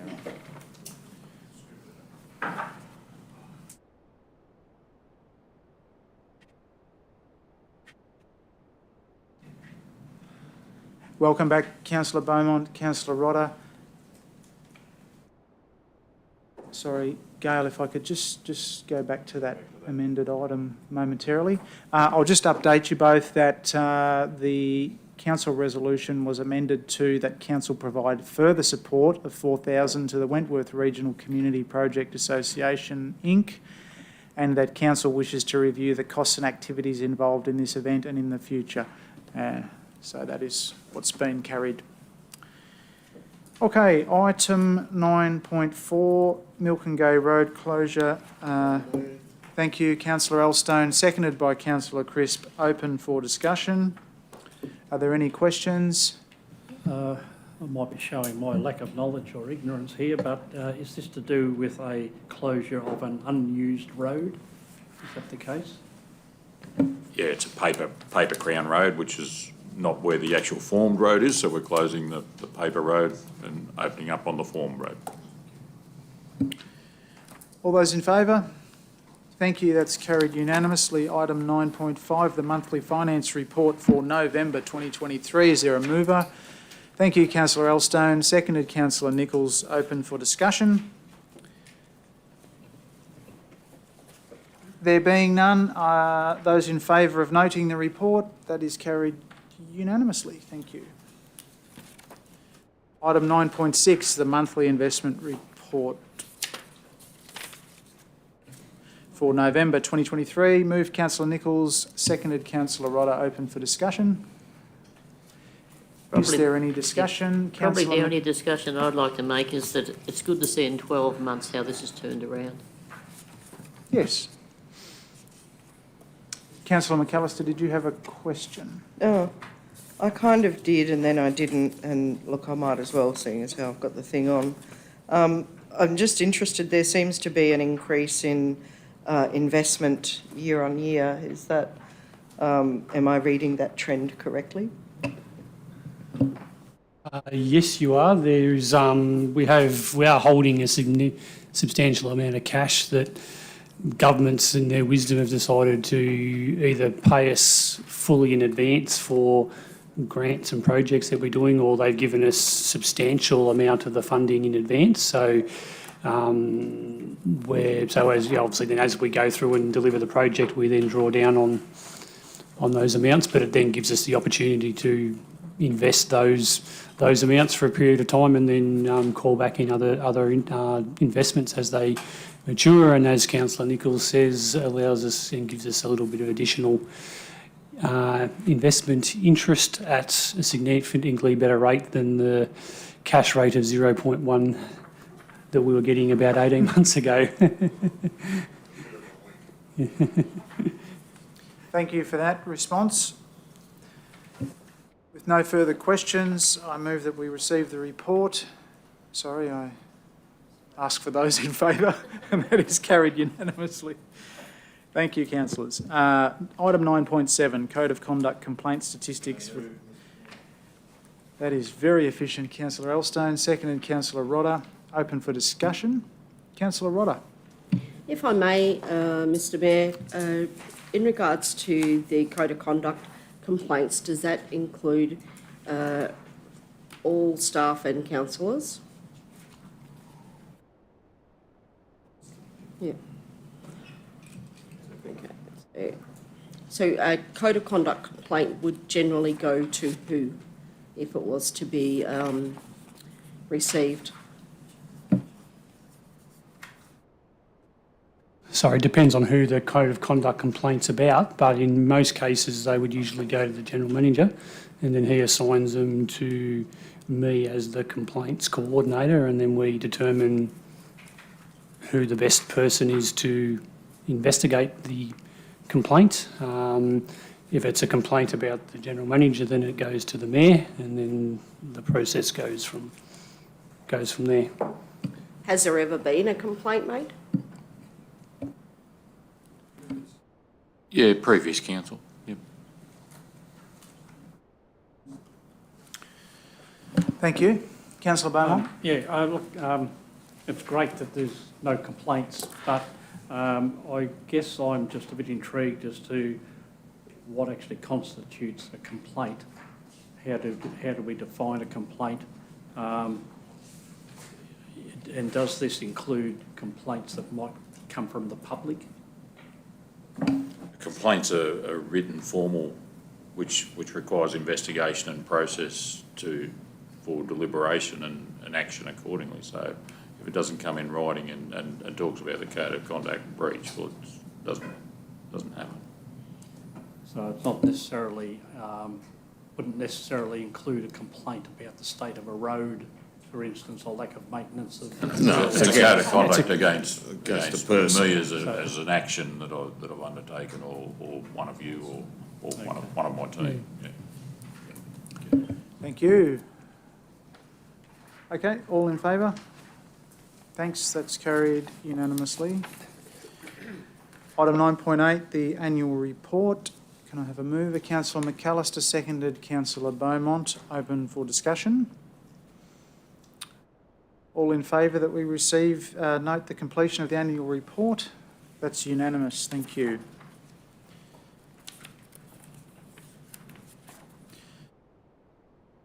Okay. Item 9.9, classification and categorisation of Crown land. Moved Councillor Nichols, seconded Councillor Rodder. Open for discussion.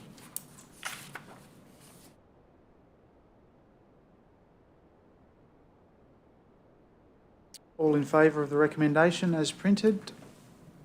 That is carried unanimously. Thank you. Item 9.10, 2 aircraft hangars with an office and business signage, 130A Renmark Road, Lot 1, DP 870517, Wentworth. We have a recommendation in front of us. Could I have a mover, please? Councillor Rodder. Councillor Cooper, seconded. Open for discussion. Councillor Elstone. If I can, Mr Mayor, there seemed to be a bit of confusion, I think, between what the land's actually zoned out there. It is RU1, which Matthew's determined, and this allows for this operation to operate in that zone. Would you like to respond to that, Director Carlin? Thank you, Mr Mayor. Yes, so the speakers earlier on tonight have referred to the Wentworth Development Control Plan of 2011.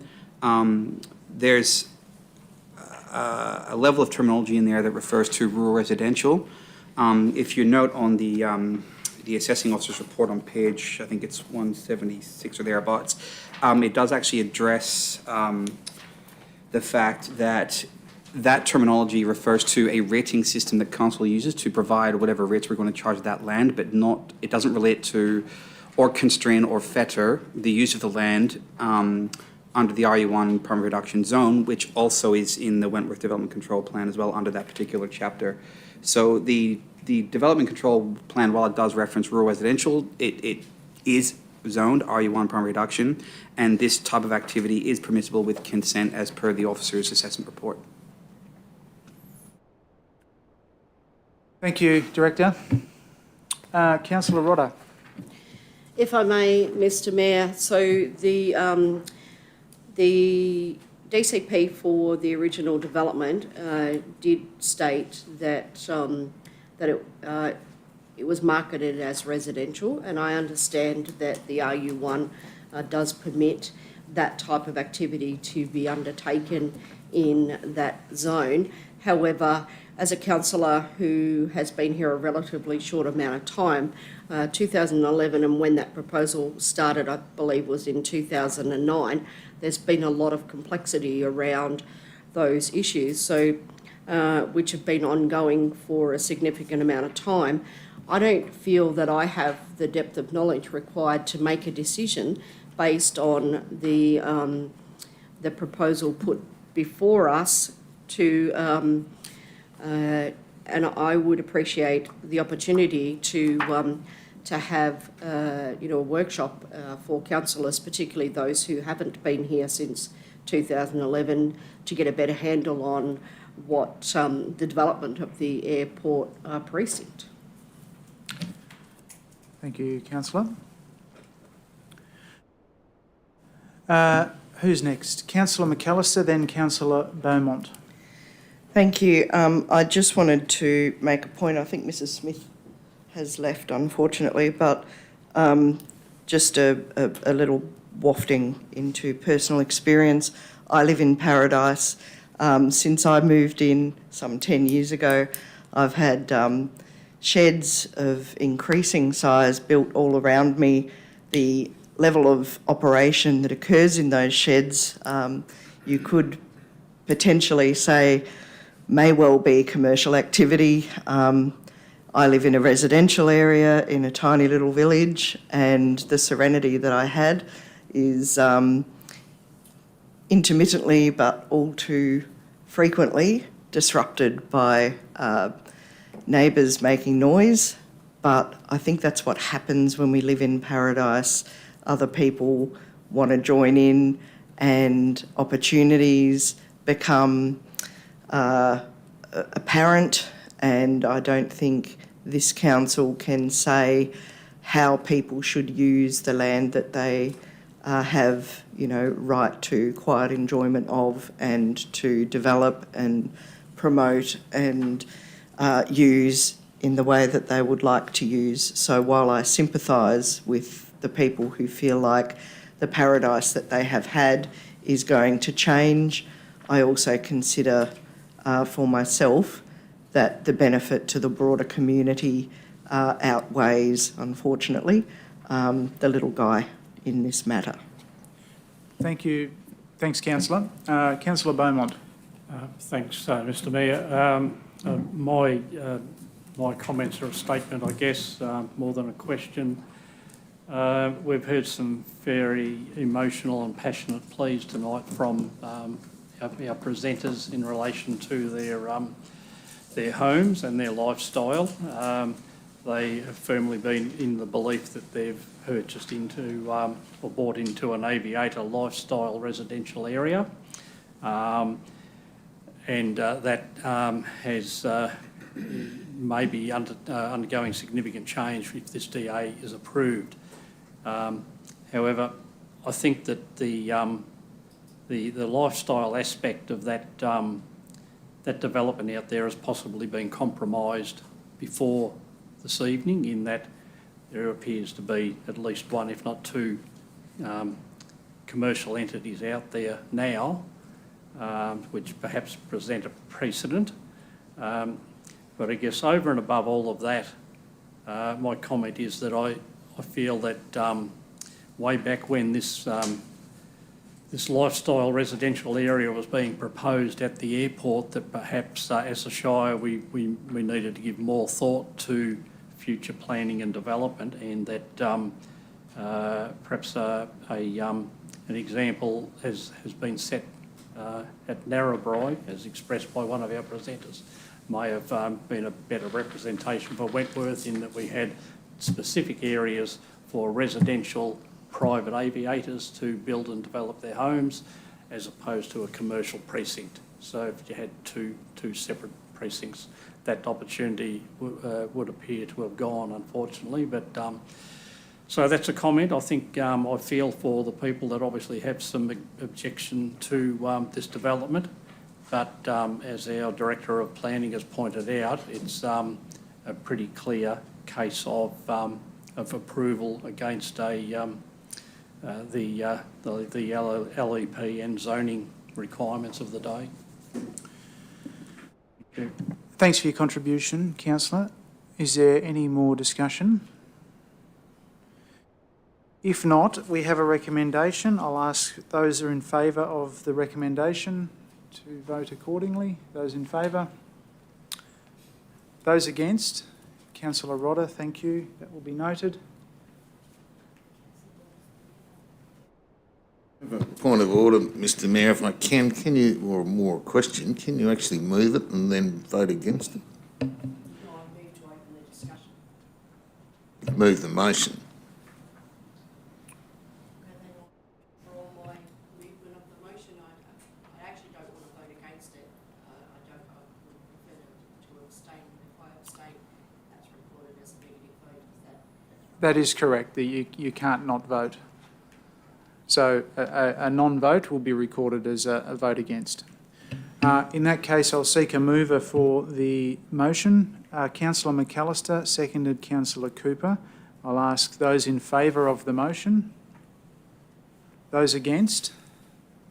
Councillor Rodder will be recorded. Yes, just indicating that we have someone voting against. And I'll now call a division. Those in favour? Those against? Thank you. That item is resolved.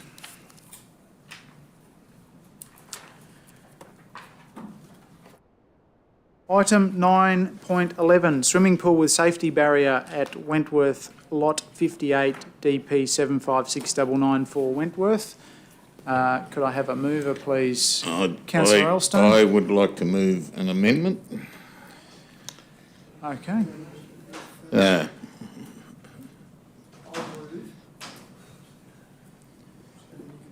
Councillor Crisp has moved. Councillor Cooper has seconded.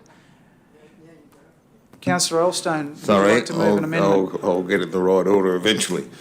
I will move that we approve it. And I'd like the opportunity to ask the Planning Director a few questions if it gets a seconder. Seconded, Councillor.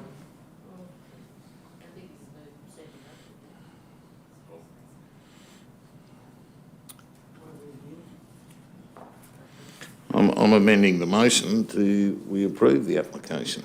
Yeah, so that now becomes the item of business. So, Councillor Cooper, you can second the amendment.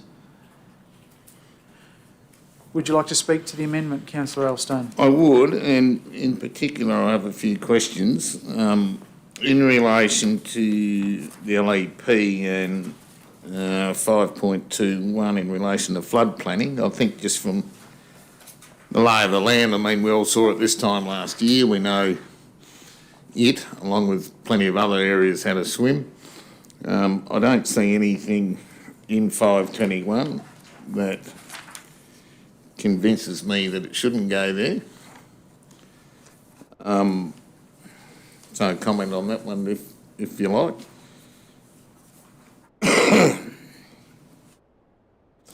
Yep, through you, Mr. Mayor, yeah? Yep, thank you, Councillor Elstone. So 5.21 is an objective to minimise the risk to life and property associated with the use of the land. That includes any infrastructure, assets, etc. Yeah, I've got it. I've got a print off of it. So. And basically to avoid any adverse or cumulative impacts on flood or the environment, etc., etc. So that's the first one is to minimise flood risk to life and property. That's the first objective.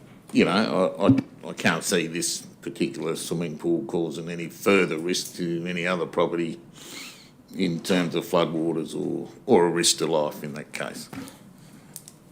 Not in a flood. Not in the true sense of it, but when you look at section 731 and 733 of the Local Government Act, which refers to council's liability and protections therein, if you do something in good faith and council does resolve to overturn the recommendation and to approve it, there is a risk whereby if the landowner were to remove the fence or any associated infrastructure before a flood happens, and they remove that fencing barrier and someone happens to wander onto their property and drown, then council's liable. Don't they have their own public liability? No, we are liable. We lose our liability protection under Section 733 of the Local Government Act. Interesting.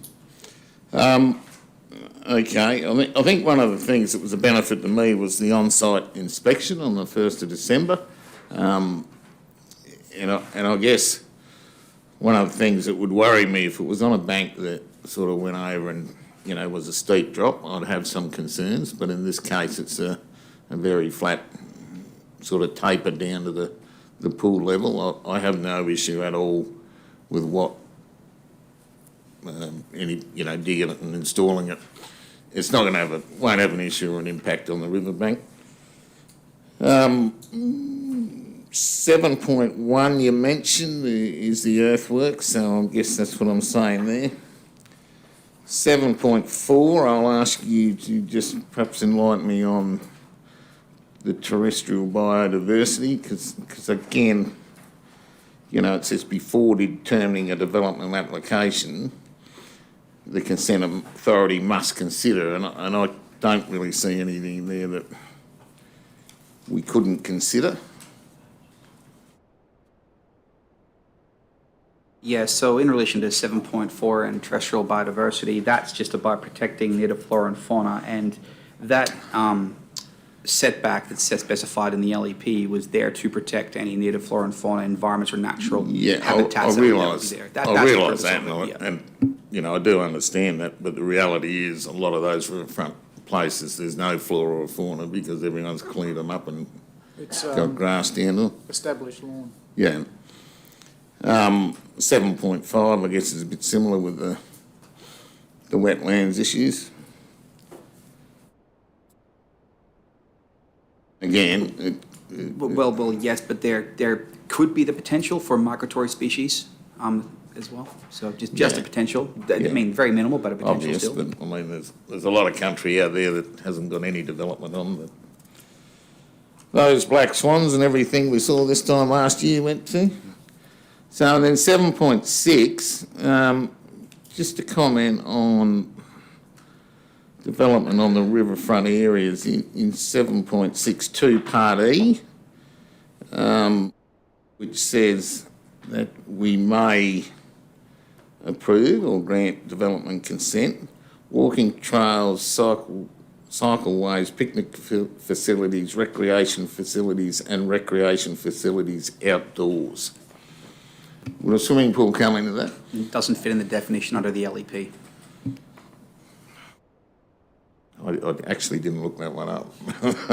So you can do it there, that's at the end of the LEP. Can you just read that definition? What was the definition again? Sorry, Councillor. Walking trails, cycleways, picnic facilities, recreation facilities and recreation facilities outdoors, as opposed to F, which was the water recreation structures. So I'll look up recreation facilities outdoors first of all. So 1 second. Yeah, recreation structures is jetties and boat ramps and that, but that's different to... Yeah, so a recreation facility, outdoor, means a building or a place for outdoor recreation, including golf course, driving ranges, golf centres, tennis courts, paintball centres, lawn bowling, outdoor swimming pool, but equestrian centre, skateboard ramp, go-kart. So it says outdoor swimming pool. For a recreation outdoor facility. So one would the commercial outdoor facility. If you look at the definitions, they're all about like tennis courts, mini golf centres, and golf driving range, somewhere where people would pay to go to enjoy that. Yeah, but it doesn't actually say that, does it? It doesn't say it's a commercial facility. Well, it falls into the realms of statutory construction. Okay. Well, in general, I guess they're my reasons that I'm looking at why I don't, and particularly because I've been and had a look. And the other thing is this is not going to be the first. I know we did one at Ball Creek a couple of years ago that was, well, might be 4 or 5 years ago, that was close to it. I think there was one in Carboni Court recently or somewhere. As I say, I would have a big problem if it was on one of those steep banks, but been over there, having a look, and the other thing I consider is the layout of the property at the moment. It's all designed there to go there. Yeah, I appreciate all those comments, and I completely understand. It's just the black and white letter of the law just doesn't have the justification for it, that's all. And if it's council's common sense application of the site and whatever else to overturn, then that's what it is, and that's what it'll be. Any further? Councillor Nichols. Thank you, Mr Mayor. I will be voting against I'll be voting with the recommendation because when you look at the options, first of all, and we've all been through all those, so we know what can and what can't happen. But when we get down to the legal, strategic, financial or policy implications, should council issue a determination of the application, the applicant has the right to submit a request for review of the determination of council under Section 2 of the Environmental Planning and Assessment Act. That's fine. The applicant also has the right to appeal the decision made by council to the Land and Environment Court. So if they think we've done the wrong thing, apply. I feel sorry for the people that live there. I previously said with other applications that this would happen, and it will continue to happen and will continue to happen, because people want to be able to walk out their back door and jump into a swimming pool, whether there's a river there or whether there's not a river there. The setup there is great. I also looked at it. It's fine. However, it says it cannot happen. If we vote against something, a refusal that's here, we have to have a damn good reason, or it could come back to bite us with big teeth. Thank you, Councillor. I'll be supporting the amendment. Upon visiting the site, which was very useful, the proponent indicated that it had been indicated to him by council officers that there could be some alternative locations for the swimming pool. The floodwaters from the recent flood would have reached, or did reach, any of the other proposed locations. So in terms of any argument about removal of the pool fencing, which can be done very quickly, and we know that floods don't appear overnight here, it doesn't follow logic, to my reckoning, that some of the other suggested areas are any safer with regards to that. With regard to the nature of the development and the significant earthworks required to install a pool, the construction of the swimming pool can be undertaken without interference with the riverbank, and that is evidenced by looking at the site and in terms of the slope. So, in terms of the proposed location of the pool, it doesn't protrude any further than neighbouring structures, albeit they are verandas and not pools. But in terms of its impact on the high bank, it wasn't evident to me that this substantial safety risk would follow by constructing the pool where the owner of the residential development wants to locate it. So I'll be supporting the amended position. Is there any further discussion? Councillor McAllister. Just clarity, if we could, in relation to, we heard a term earlier from the Director of Health and Planning about the hierarchy of legislation. Perhaps if you could just run through again the LEP, the SEP. I notice it's non-compliant with Chapter 5 in the SEP. And the only other point that I would really like to make is it's no small matter that people who build on flood zones and something untoward happens, which you may or may not be able to anticipate. The reason why council has rules like these around floodplain management is because there is a great risk to all the ratepayers in the Shire Council if there's any damage to life or property in the event of a flood that has to do with development on the floodplain. Council's liable, and I don't think we can take that matter lightly at all, despite Councillor Elstone's best efforts to get this through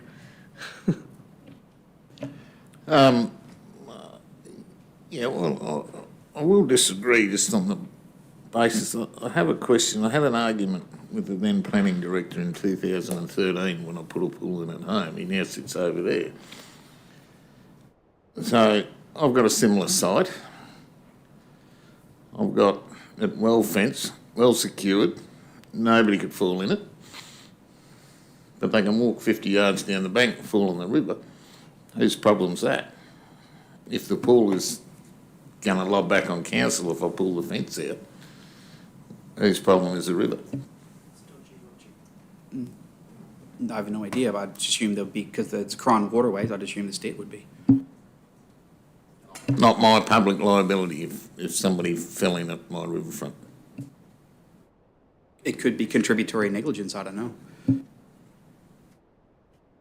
It'd probably be investigated, but that'd be criminal investigation. The hierarchy of legislation.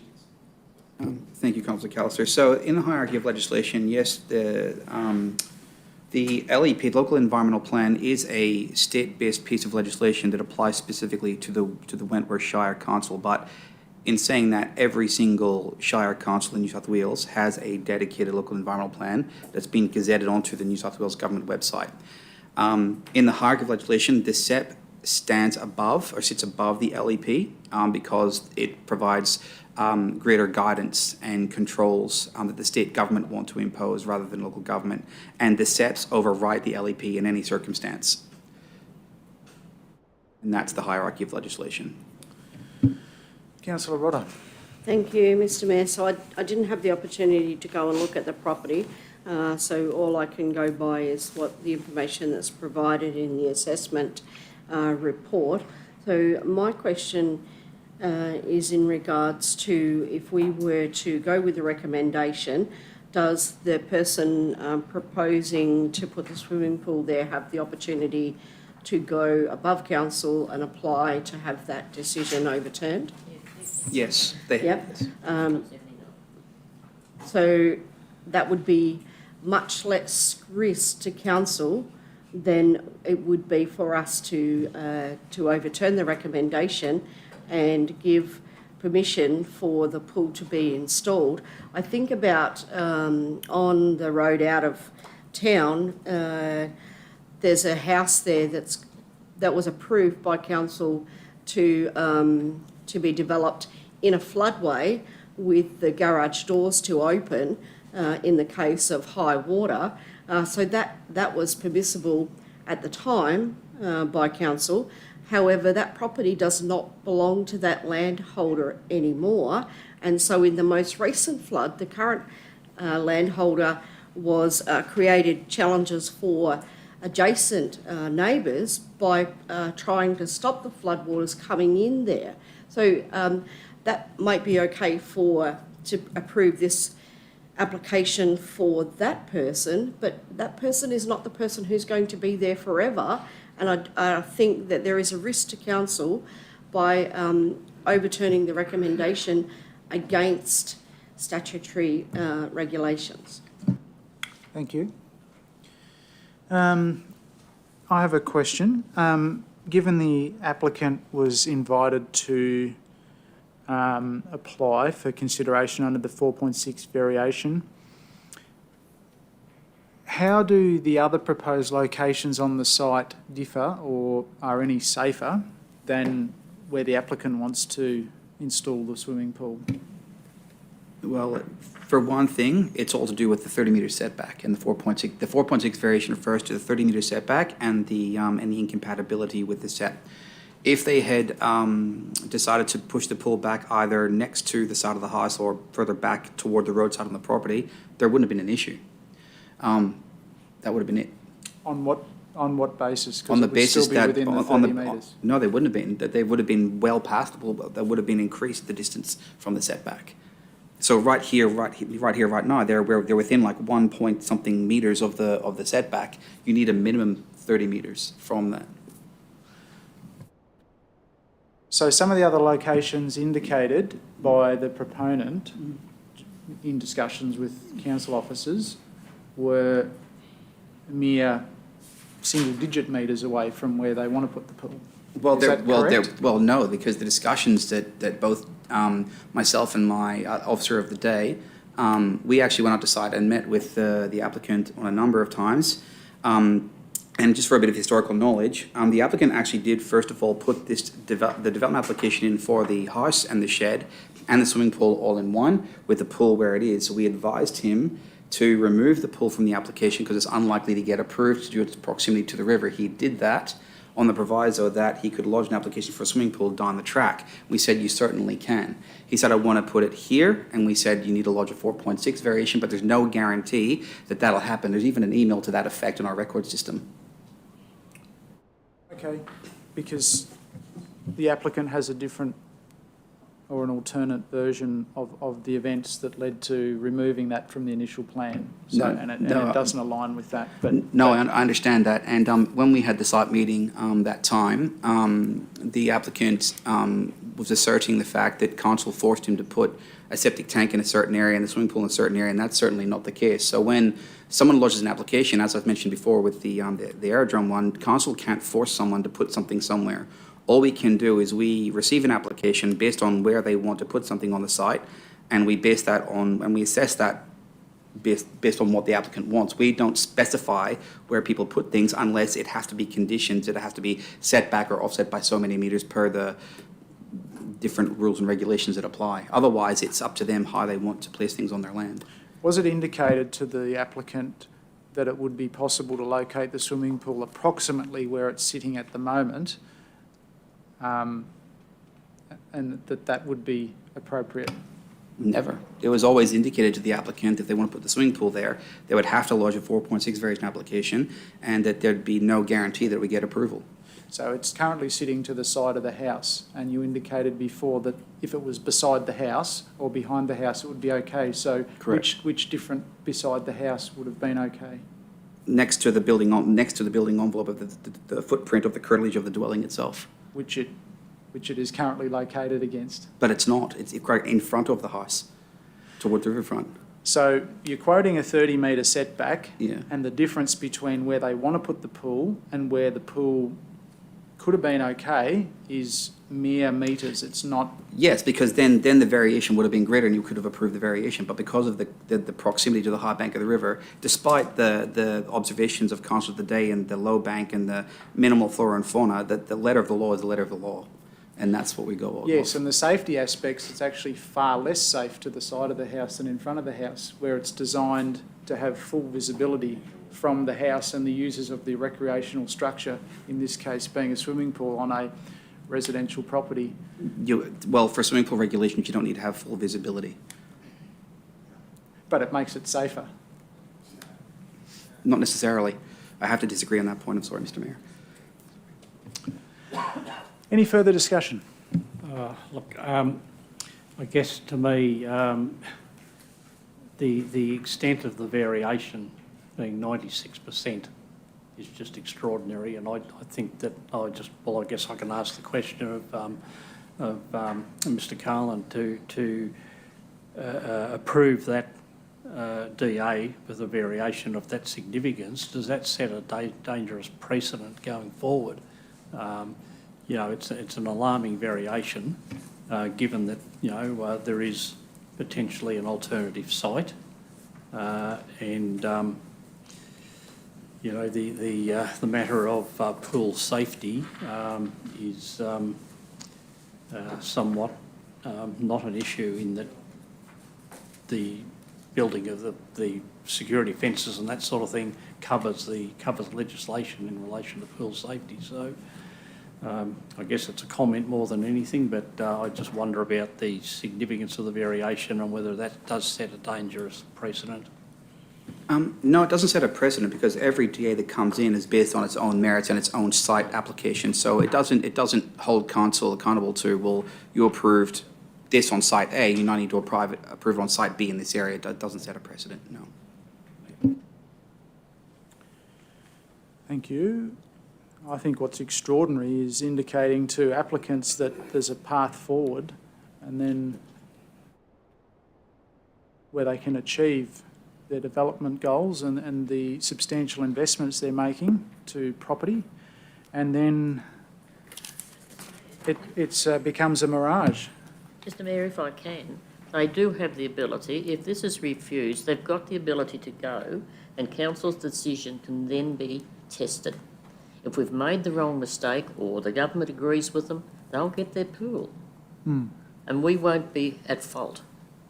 But if we follow on that recommendation, we are flaunting rules of the state. No, accept that. I can't accept moving a pool approximately 3 to 5 metres and it suddenly becomes safe, but in another location it's not. But I'll move on. Councillor Rodder. So just to the point you just made, Mr Mayor, I'd like to point out that perhaps the people of the Wentworth Aerodrome who purchased their lots thinking they were going into a residential development may well have a similar kind of viewpoint. Okay. We'll deal with the amendment. Those in favour of the amended words put by Councillor Elstone? Those against?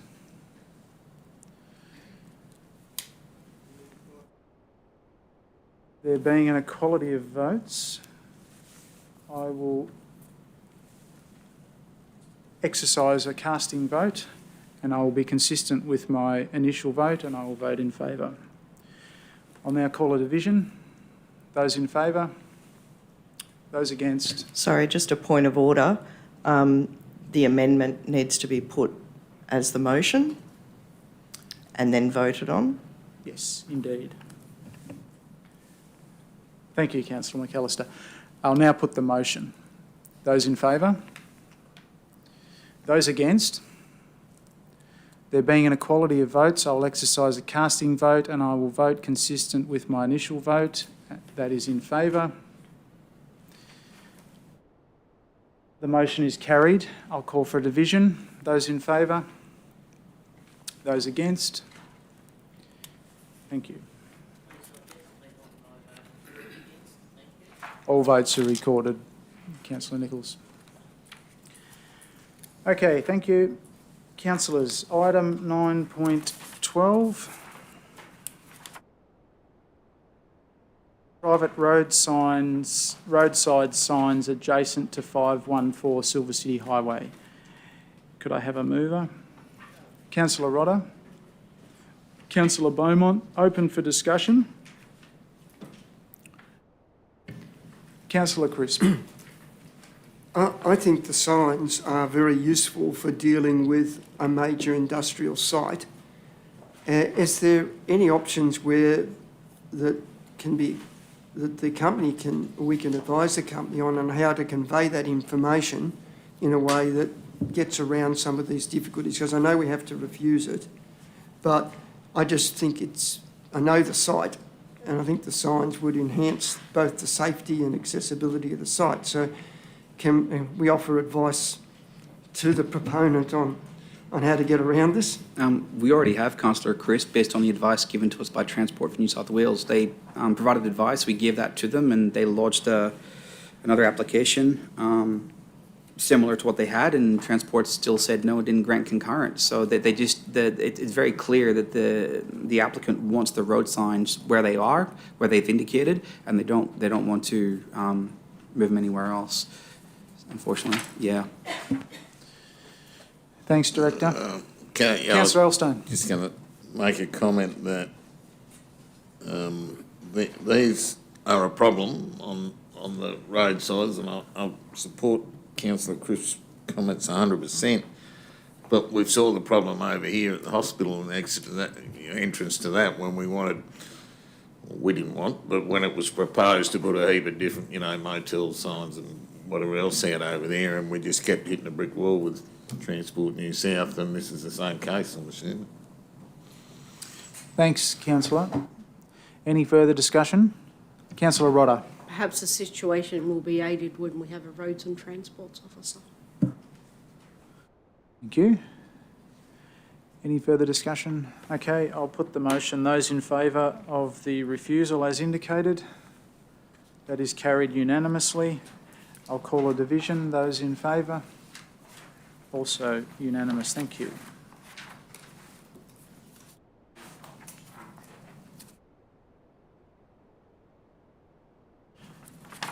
Item 9.13, Wentworth Local Environment Plan 2011, planning proposal to rezone from RU5 to E4 with 1,000 square metre minimum lot size, lot 94 and 95 DP 756946. Councillor McAllister is moving, seconded by Councillor Nichols. Open for discussion.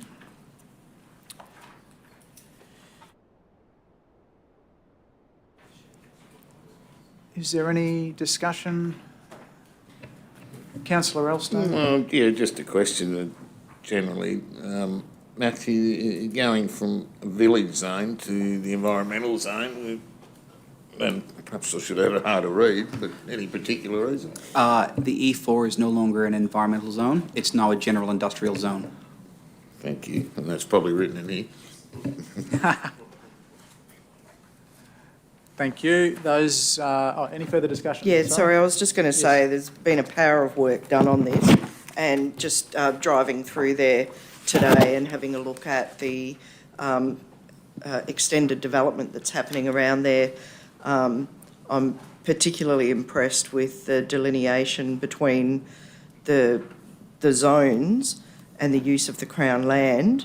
And I'd like to see in the future, and I know that there has been some work in the Baronga Golgol structure plan on making sure that there are sufficient parks in residential areas so that, people can have activity even if they're not close to the river.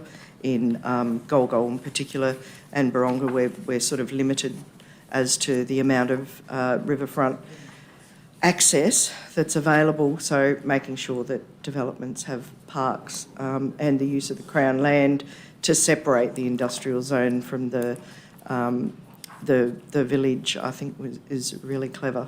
So yeah, congratulations to everybody involved in this one. Thank you, Councillor. Any further discussion? Okay, we'll put the motion. Those in favour? It's carried unanimously. Call a division, please. Those in favour? All in favour. Carried. Thank you. Item 9.14, Wentworth Local Environmental Plan 2011 planning proposal to reduce minimum lot size from 3,000 square metres to 2,000 square metres at 18 Wilga Road, Golgol. So moved. Thank you, Councillor McAllister. Seconded, Councillor Rodder. Open for discussion. There is Councillor McAllister is thinking. Is there any questions? No, again, just really impressed with the amount of work that's been put into this. Yeah, and it just looks like really, it's a no-brainer. Thank you. Councillor Elstone. What's around it, Matthew? What's the lot sizes around it? Consistent with that lot size, Councillor. Yeah. Thank you. I'll put the motion. Those in favour? Carried unanimously. Call a division. Those in favour? Unanimous. Thank you.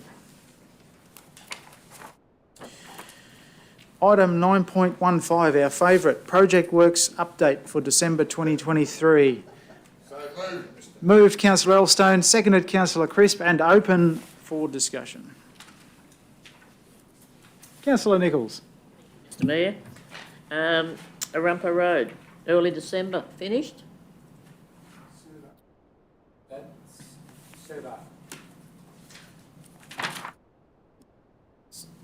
Well, is the survey finished? Correct. Thank you, that's all right. Now, Good, sir. the Junction Island Bridge finish date? Finish date, as advised by Manager of Engineering earlier this afternoon, so intention is end of January. End of January? Yes. Thank you, I'll write that down. 2024. 2024. You mean next year, don't you? Yeah. Yes. Okay.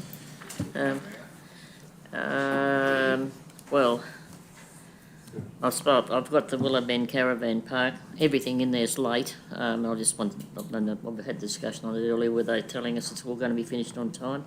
The Wentworth Rowing Club building, where you said no further action on a major revamp until grant funding's confirmed, was that insured? Would the insurance have covered the rowing club building?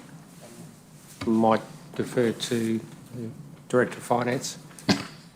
It's like a handball along here. No, it's because it's a different, it's not an insurance claim. This is a funding project, so we're working through with the funding bodies with the changes to the plans that we were wanting to do. Did we make an insurance claim on the damage that was done there? Because they're painting and carrying on, I see. There's a little bit of internal work done. The amount wasn't huge. It fell underneath the excess on our policy. Oh, okay. I've got one other. Oh, no, it doesn't really matter about that. No, that's fine. I'll finish there. Thank you. Thank you. Does anyone else have any questions while Councillor Nichols thinks about a few more? Councillor Beaumont. Yeah, look, just a comment. I've had a first row seat in watching some of the works in relation to the Wentworth EDS project, and they appear to be a very professional outfit in the way they go about things, and I believe from a comment from the General Manager that the whole project looks like being completed within the next couple of weeks. But there's certainly a slick outfit. In your neighbourhood, they'll be finished with that holding yard, they won't be finished the project up there. Oh, right. Oh, thanks for that clarification then. So when will the EDS be likely to finish? One more.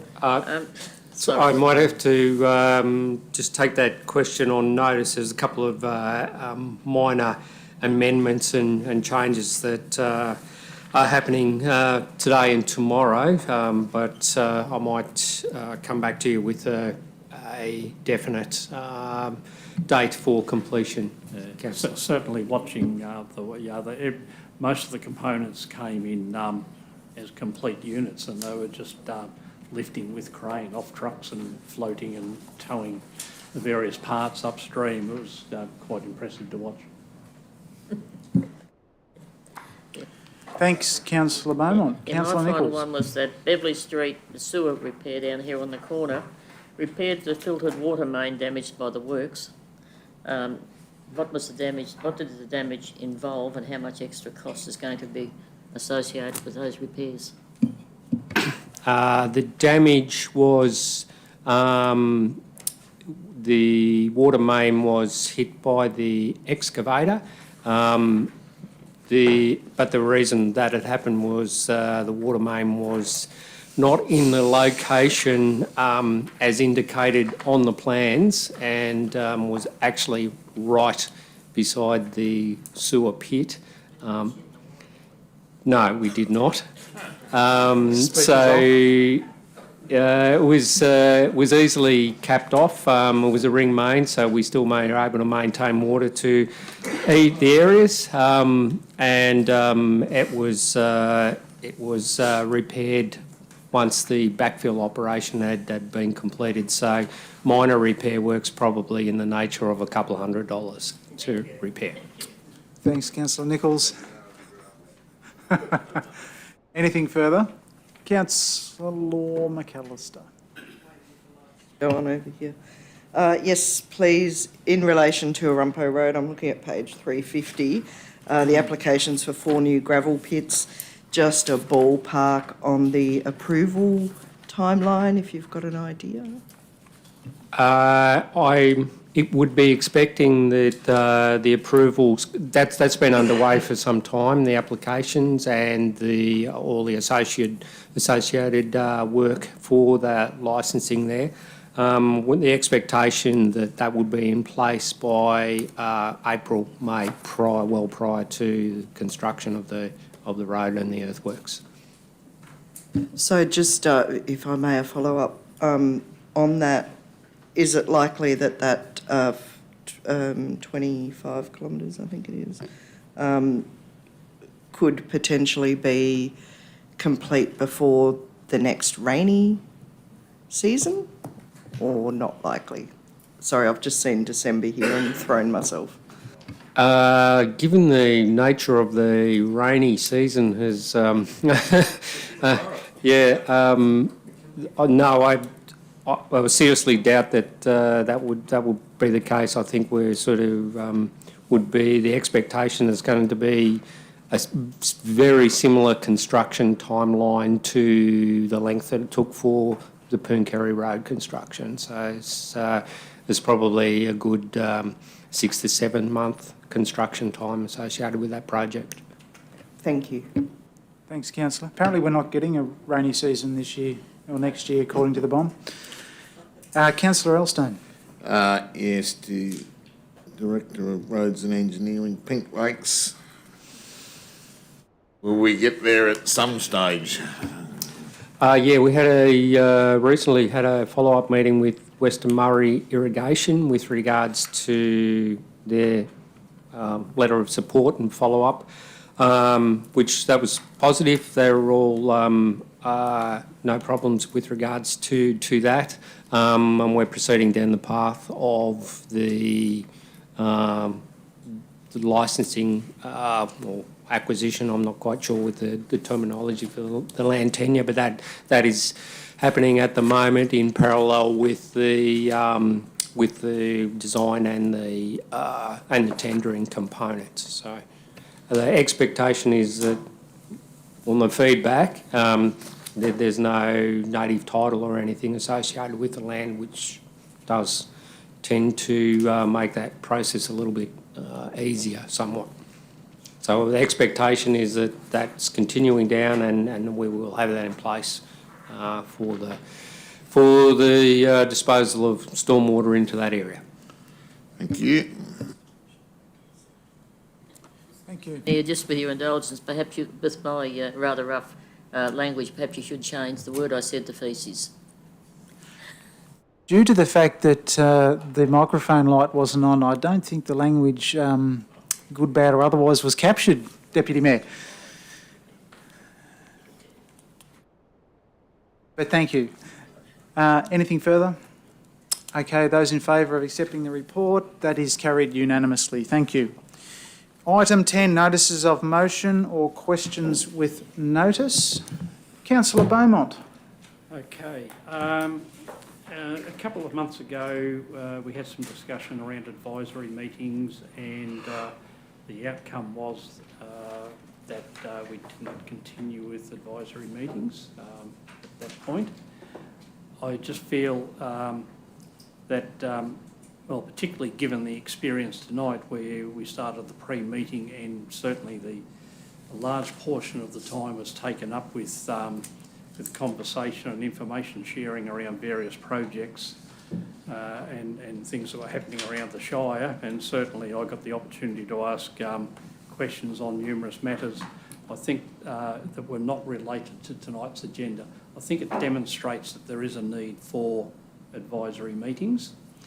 And whilst we're all probably time poor and we don't want to attend more meetings, it might be appropriate to actually extend or commence our pre-meeting earlier and devote, say, an hour or something to an advisory workshopping, reporting type meeting before we go into the pre-briefing. Just a thought, but I think in some way, shape or form, we need an advisory type meeting, just to keep councillors abreast of projects and what's going on, I guess, in the GM's office and the mayoral office, etc., and projects. Thank you. In a similar and connected vein, Councillor Rodder, would you like to? So whilst I agree with Councillor Beaumont about a very strong desire to reinstate the advisory meetings, I would not be in favour of extending the time for which we sit here on a monthly meeting night. I mean, we've been here since 4 o'clock, and we're a long way short of finishing the agenda, and that's a fair kind of a stint. My preference would be to hold the advisory meeting or whatever kind of gathering on a regular basis, possibly even before the normal monthly agendaed meeting, the week before or 10 days before or something like that, on a similar vein to what we had, even though it's been a number of months since we've had an advisory meeting, and apparently it was an oversight that it was left off the meeting schedule. I think particularly for new councillors and for issues ongoing in the Shire with the number of projects that we've got underway or on the drawing board, that it's really important for councillors to be able to have that opportunity to workshop through some of those projects. Thanks, Councillor. Yes, we did. We just overlooked in our statutory meeting adding those advisories to the notified dates. I don't think they're anything... not statutory meetings. Sorry? They're not statutory meetings. No, but that was the opportunity where we could have discussed them. So Being not statutory, we have the opportunity every time we meet to agree or disagree. Yes, well, I was just about to say, I don't see that as any reason to not propose other meeting dates, if that's what the chamber wishes to do. So, does it require a motion of council? Well, we probably need to agree on the dates or the timing of the meeting. So would we need to agree on the need firstly before we agree on a date? Because I'm happy to move a motion that advisory meetings be reinstated into the council schedule, potentially moving from the week following a council meeting to the week prior. yeah. I mean, I'm not opposed to anything. I guess on a meeting-by-meeting basis, we could have the discussion in this section and propose, if there's something substantial to be discussed, that we set a meeting date for it. So whilst I appreciate that opportunity, there is not always an opportunity to have that discussion, even though you just said we could do it. The fact is we haven't, and there's a number of issues which I believe that councillors actually need to come together and be provided with more information from directors and the GM, and it would be very advantageous to have a schedule. I'm sensing a notice of motion. Thank you. Councillor Beaumont. Oh, look, I come back to my initial point was that I found our initial session this evening, which was termed pre-meeting, but largely a lot of it was of an advisory sense. I found it personally very beneficial and got a lot out of that, and I think other councillors may have as well. But I probably differ with Councillor Rodder in that I think that you know, to go with another date is another commitment through the month. Whereas if you can tag it on to the start of the ordinary meeting process, you still get that opportunity. But I think that, and it's sort of, you know, you're not tying up another day in your already busy schedule. An extra hour at a council meeting once a month is not, you know, is not onerous. If I may, just on that point, so for example, there still hasn't been a beating of the bounds of this side of the Shire, and I personally would like to have a council visit to the airport to better understand some of the future planning for that precinct. You can't do that in an hour before a council meeting. Thank you.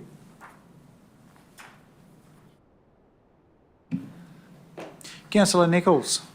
Probably a beating of the bounds I have no problem with.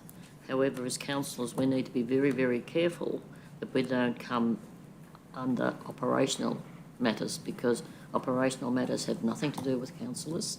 They're under legislation. And I think at times we run very, very closely to people going over that line. All right, thank you. Now, there's been a fair bit of discussion, but no motions forthcoming. I would make a... Sorry, councillor Elstone. Sorry, I was going to move on to questions. Still want to deal with that?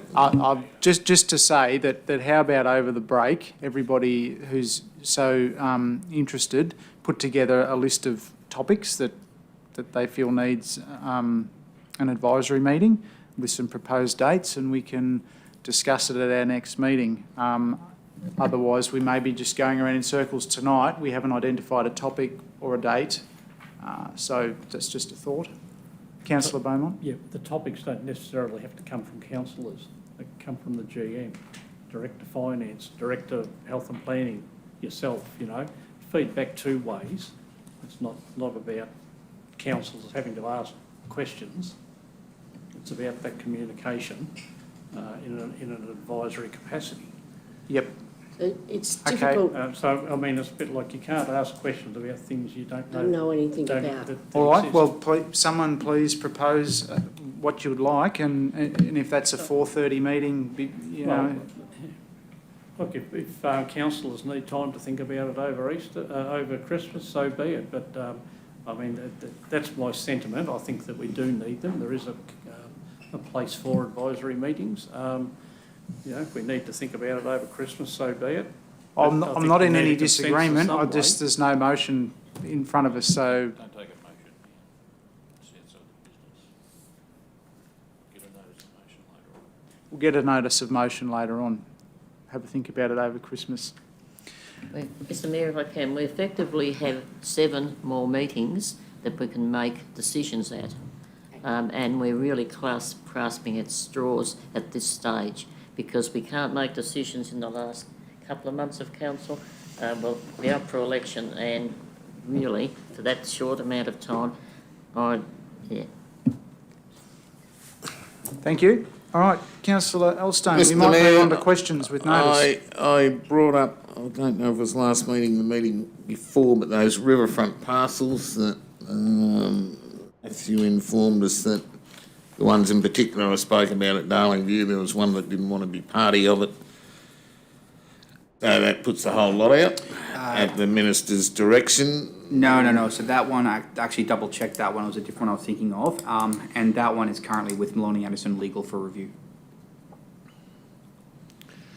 Okay, thank you. I didn't know that. But is it a fact because it's not just that one, there's more up the road. Yeah, there's in other sort of parts of the riverfront where you've got multiple landholders, there is about maybe 2 different landholders in 2 different areas that are holdouts and just don't want to participate. Yeah, I think I said it then. I just failed to see how that should affect us. If the less we got, the better, the less risk we've got as a council. And given if it come from the minister, it wouldn't be the current minister, is probably a point I was going to make. Should we be having a discussion with whoever the new minister is in that area?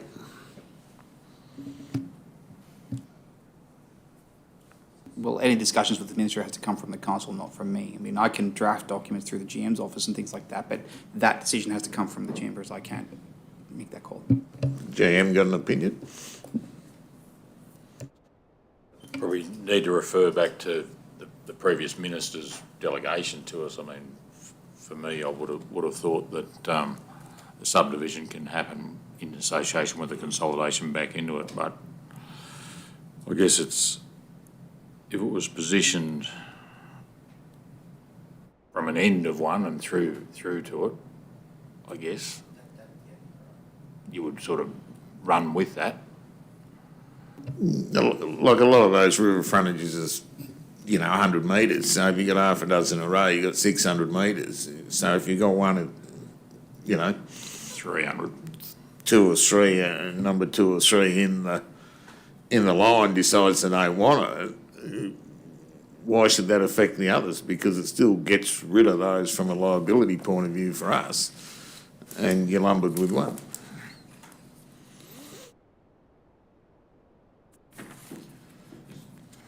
the same unaccessible allotments of land from the river. So, yeah, no, we'll take on board your comments and review where the Minister's point of view, because was it a planning proposal, that an amendment to the LEP, Matthew? Is it? Yeah, that's right. It was all written into the LEP and it was gazetted with the specific addresses and lots of DPs. Yeah. All right, thank you. Thanks, Councillor Elstone. Are there any other questions? Councillor Nichols. Thank you, Mr Mayor. As I sort of indicated before, we're sort of in rundown mode to a degree. Could a list of proposed things we're going to do be brought up with whether we're going to finish, where we're going to be, what we're going to leave this council like, whether we're going to look going out like we're sugar-coated, or whether we're going to be looking like the other, because I know that when I was the mayor there was a whole great list, I think 58 projects, and I want to know how many of those projects have done, how many have we got left, and what we expect to get done in the next 7 or 8 months. Please. Thank you. There'll be a report there'll be a quarterly operational plan report coming to council in February, which will give an update on most of those things that you've asked for, and there'll be another one in May. Nearly too late. Pardon? Nearly too late. Oh, we have to report. We report quarterly, so you'll get one in February, one in May, and another one in August. So there'll be 3 reports between now and the end of your council term. A lot of the things we're doing now, I mean, particularly if you look at down there on the other side, the bank at the what's going to be a caravan park, we're already months behind, and we're now projecting stuff that the last 3 or 4 months is going to be done next month.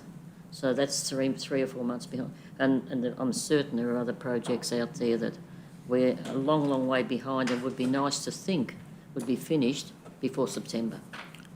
So you'd like to see lots of green dots and not amber dots on the said quarterly report? Not red dots. No. Thank you. Any further questions? Councillor Rodder. Thank you, Mr Mayor. So I've had a comment come through in regards to plantings at Golgol, and if it would be permissible, I'd like to pass these photographs and the comments on to the Director of Roads and Engineering for follow-up. So there's been some replanting of trees in that area, and evidently, according to the ratepayer, on very hot days with insufficient follow-ups, which has resulted in the loss of those trees. But I think if the Director of Roads could have a look at that, that would be fantastic. Thank you. Thank you. Any further questions? Councillor McAllister.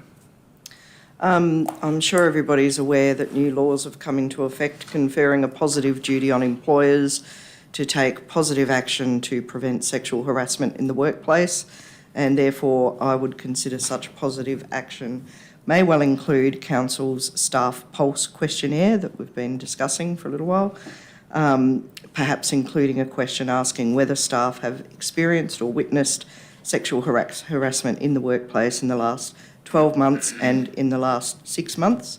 The responses from such survey may well indicate whether action's required, and if so, the urgency of any of that action, and therefore show that Council from the beginning is taking positive action to prevent sexual harassment in the workplace. Thank you, Councillor. Any further questions? Very quick one from myself then.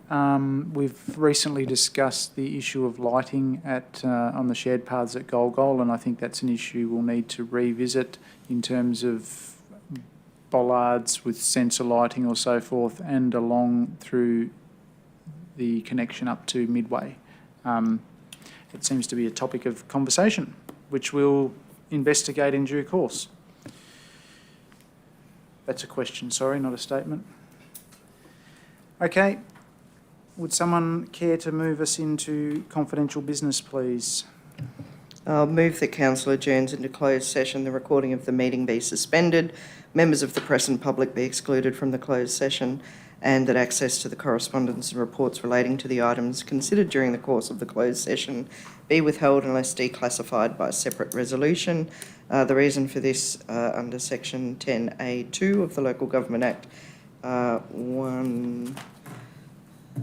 2, 3, 4, 5, 6, all of them are to do with commercial in confidence decisions that council needs to make.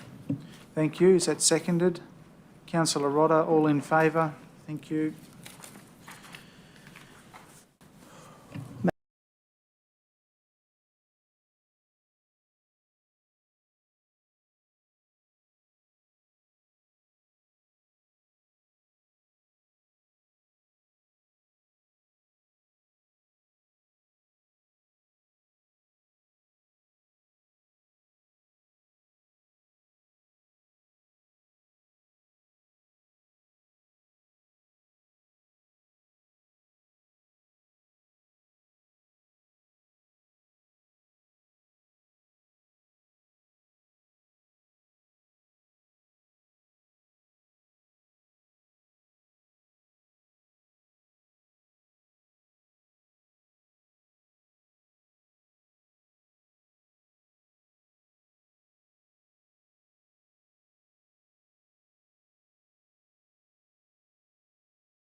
Mr General Manager. Thank you, Mr Mayor. In our closed council business of this evening, there were 6 items tabled and discussed. In item 12.1, it was resolved that council approve the panel contract supply list attached to the report for the provision of building trades, professional and consultation services for a 3-year period. Item 12.2, being the panel contract supply of road construction material, it was resolved that council approve the panel contract supply list attached to the report for the supply of road construction materials for a 3-year period. In relation to item 12.3, hire of construction plant and equipment, it was resolved that council approves the panel contract supply list attached to the report for the provision of hire of construction plant and equipment for a 3-year period. In relation to item 12.4, plant replacement, actually it's an approval of a new tractor, so that council resolved to accept the tender from O'Connor's for the supply of one case IH60B cab tractor for a sum of $64,900, including GST. Item 12.5 this evening was the plant replacement for plant items 34, 39, 51. It was resolved that council accept the tender for O'Connor's for the supply of 3 Case IH60B tractors for the sum of $130,900, and further that what was the trade-in items be offered for clubs throughout the Shire through an expression of interest procedure. And item 12.6 was the shared path debt into Namatjira settlement, and it was resolved that council, in accordance with the provisions of the Local Government General Regulations 2021, section 178(1)(b) and 178(3), accept the tender from Fulton Hogan Proprietary Limited to supply the material and to construct the concrete shared path and asphalt shared path for the sum of $420,380, excluding GST, and authorises the Mayor and myself as General Manager to sign the contract documentation and affix the council seal. And that concluded the business in closed council tonight. Thank you, General Manager. That concludes this evening's ordinary meeting. I'd like to thank all of the staff for their efforts this year. On behalf of councillors, I would like to thank Gail and Hannah for taking care of us for the year, and wish the community a safe and Merry Christmas. Thank you.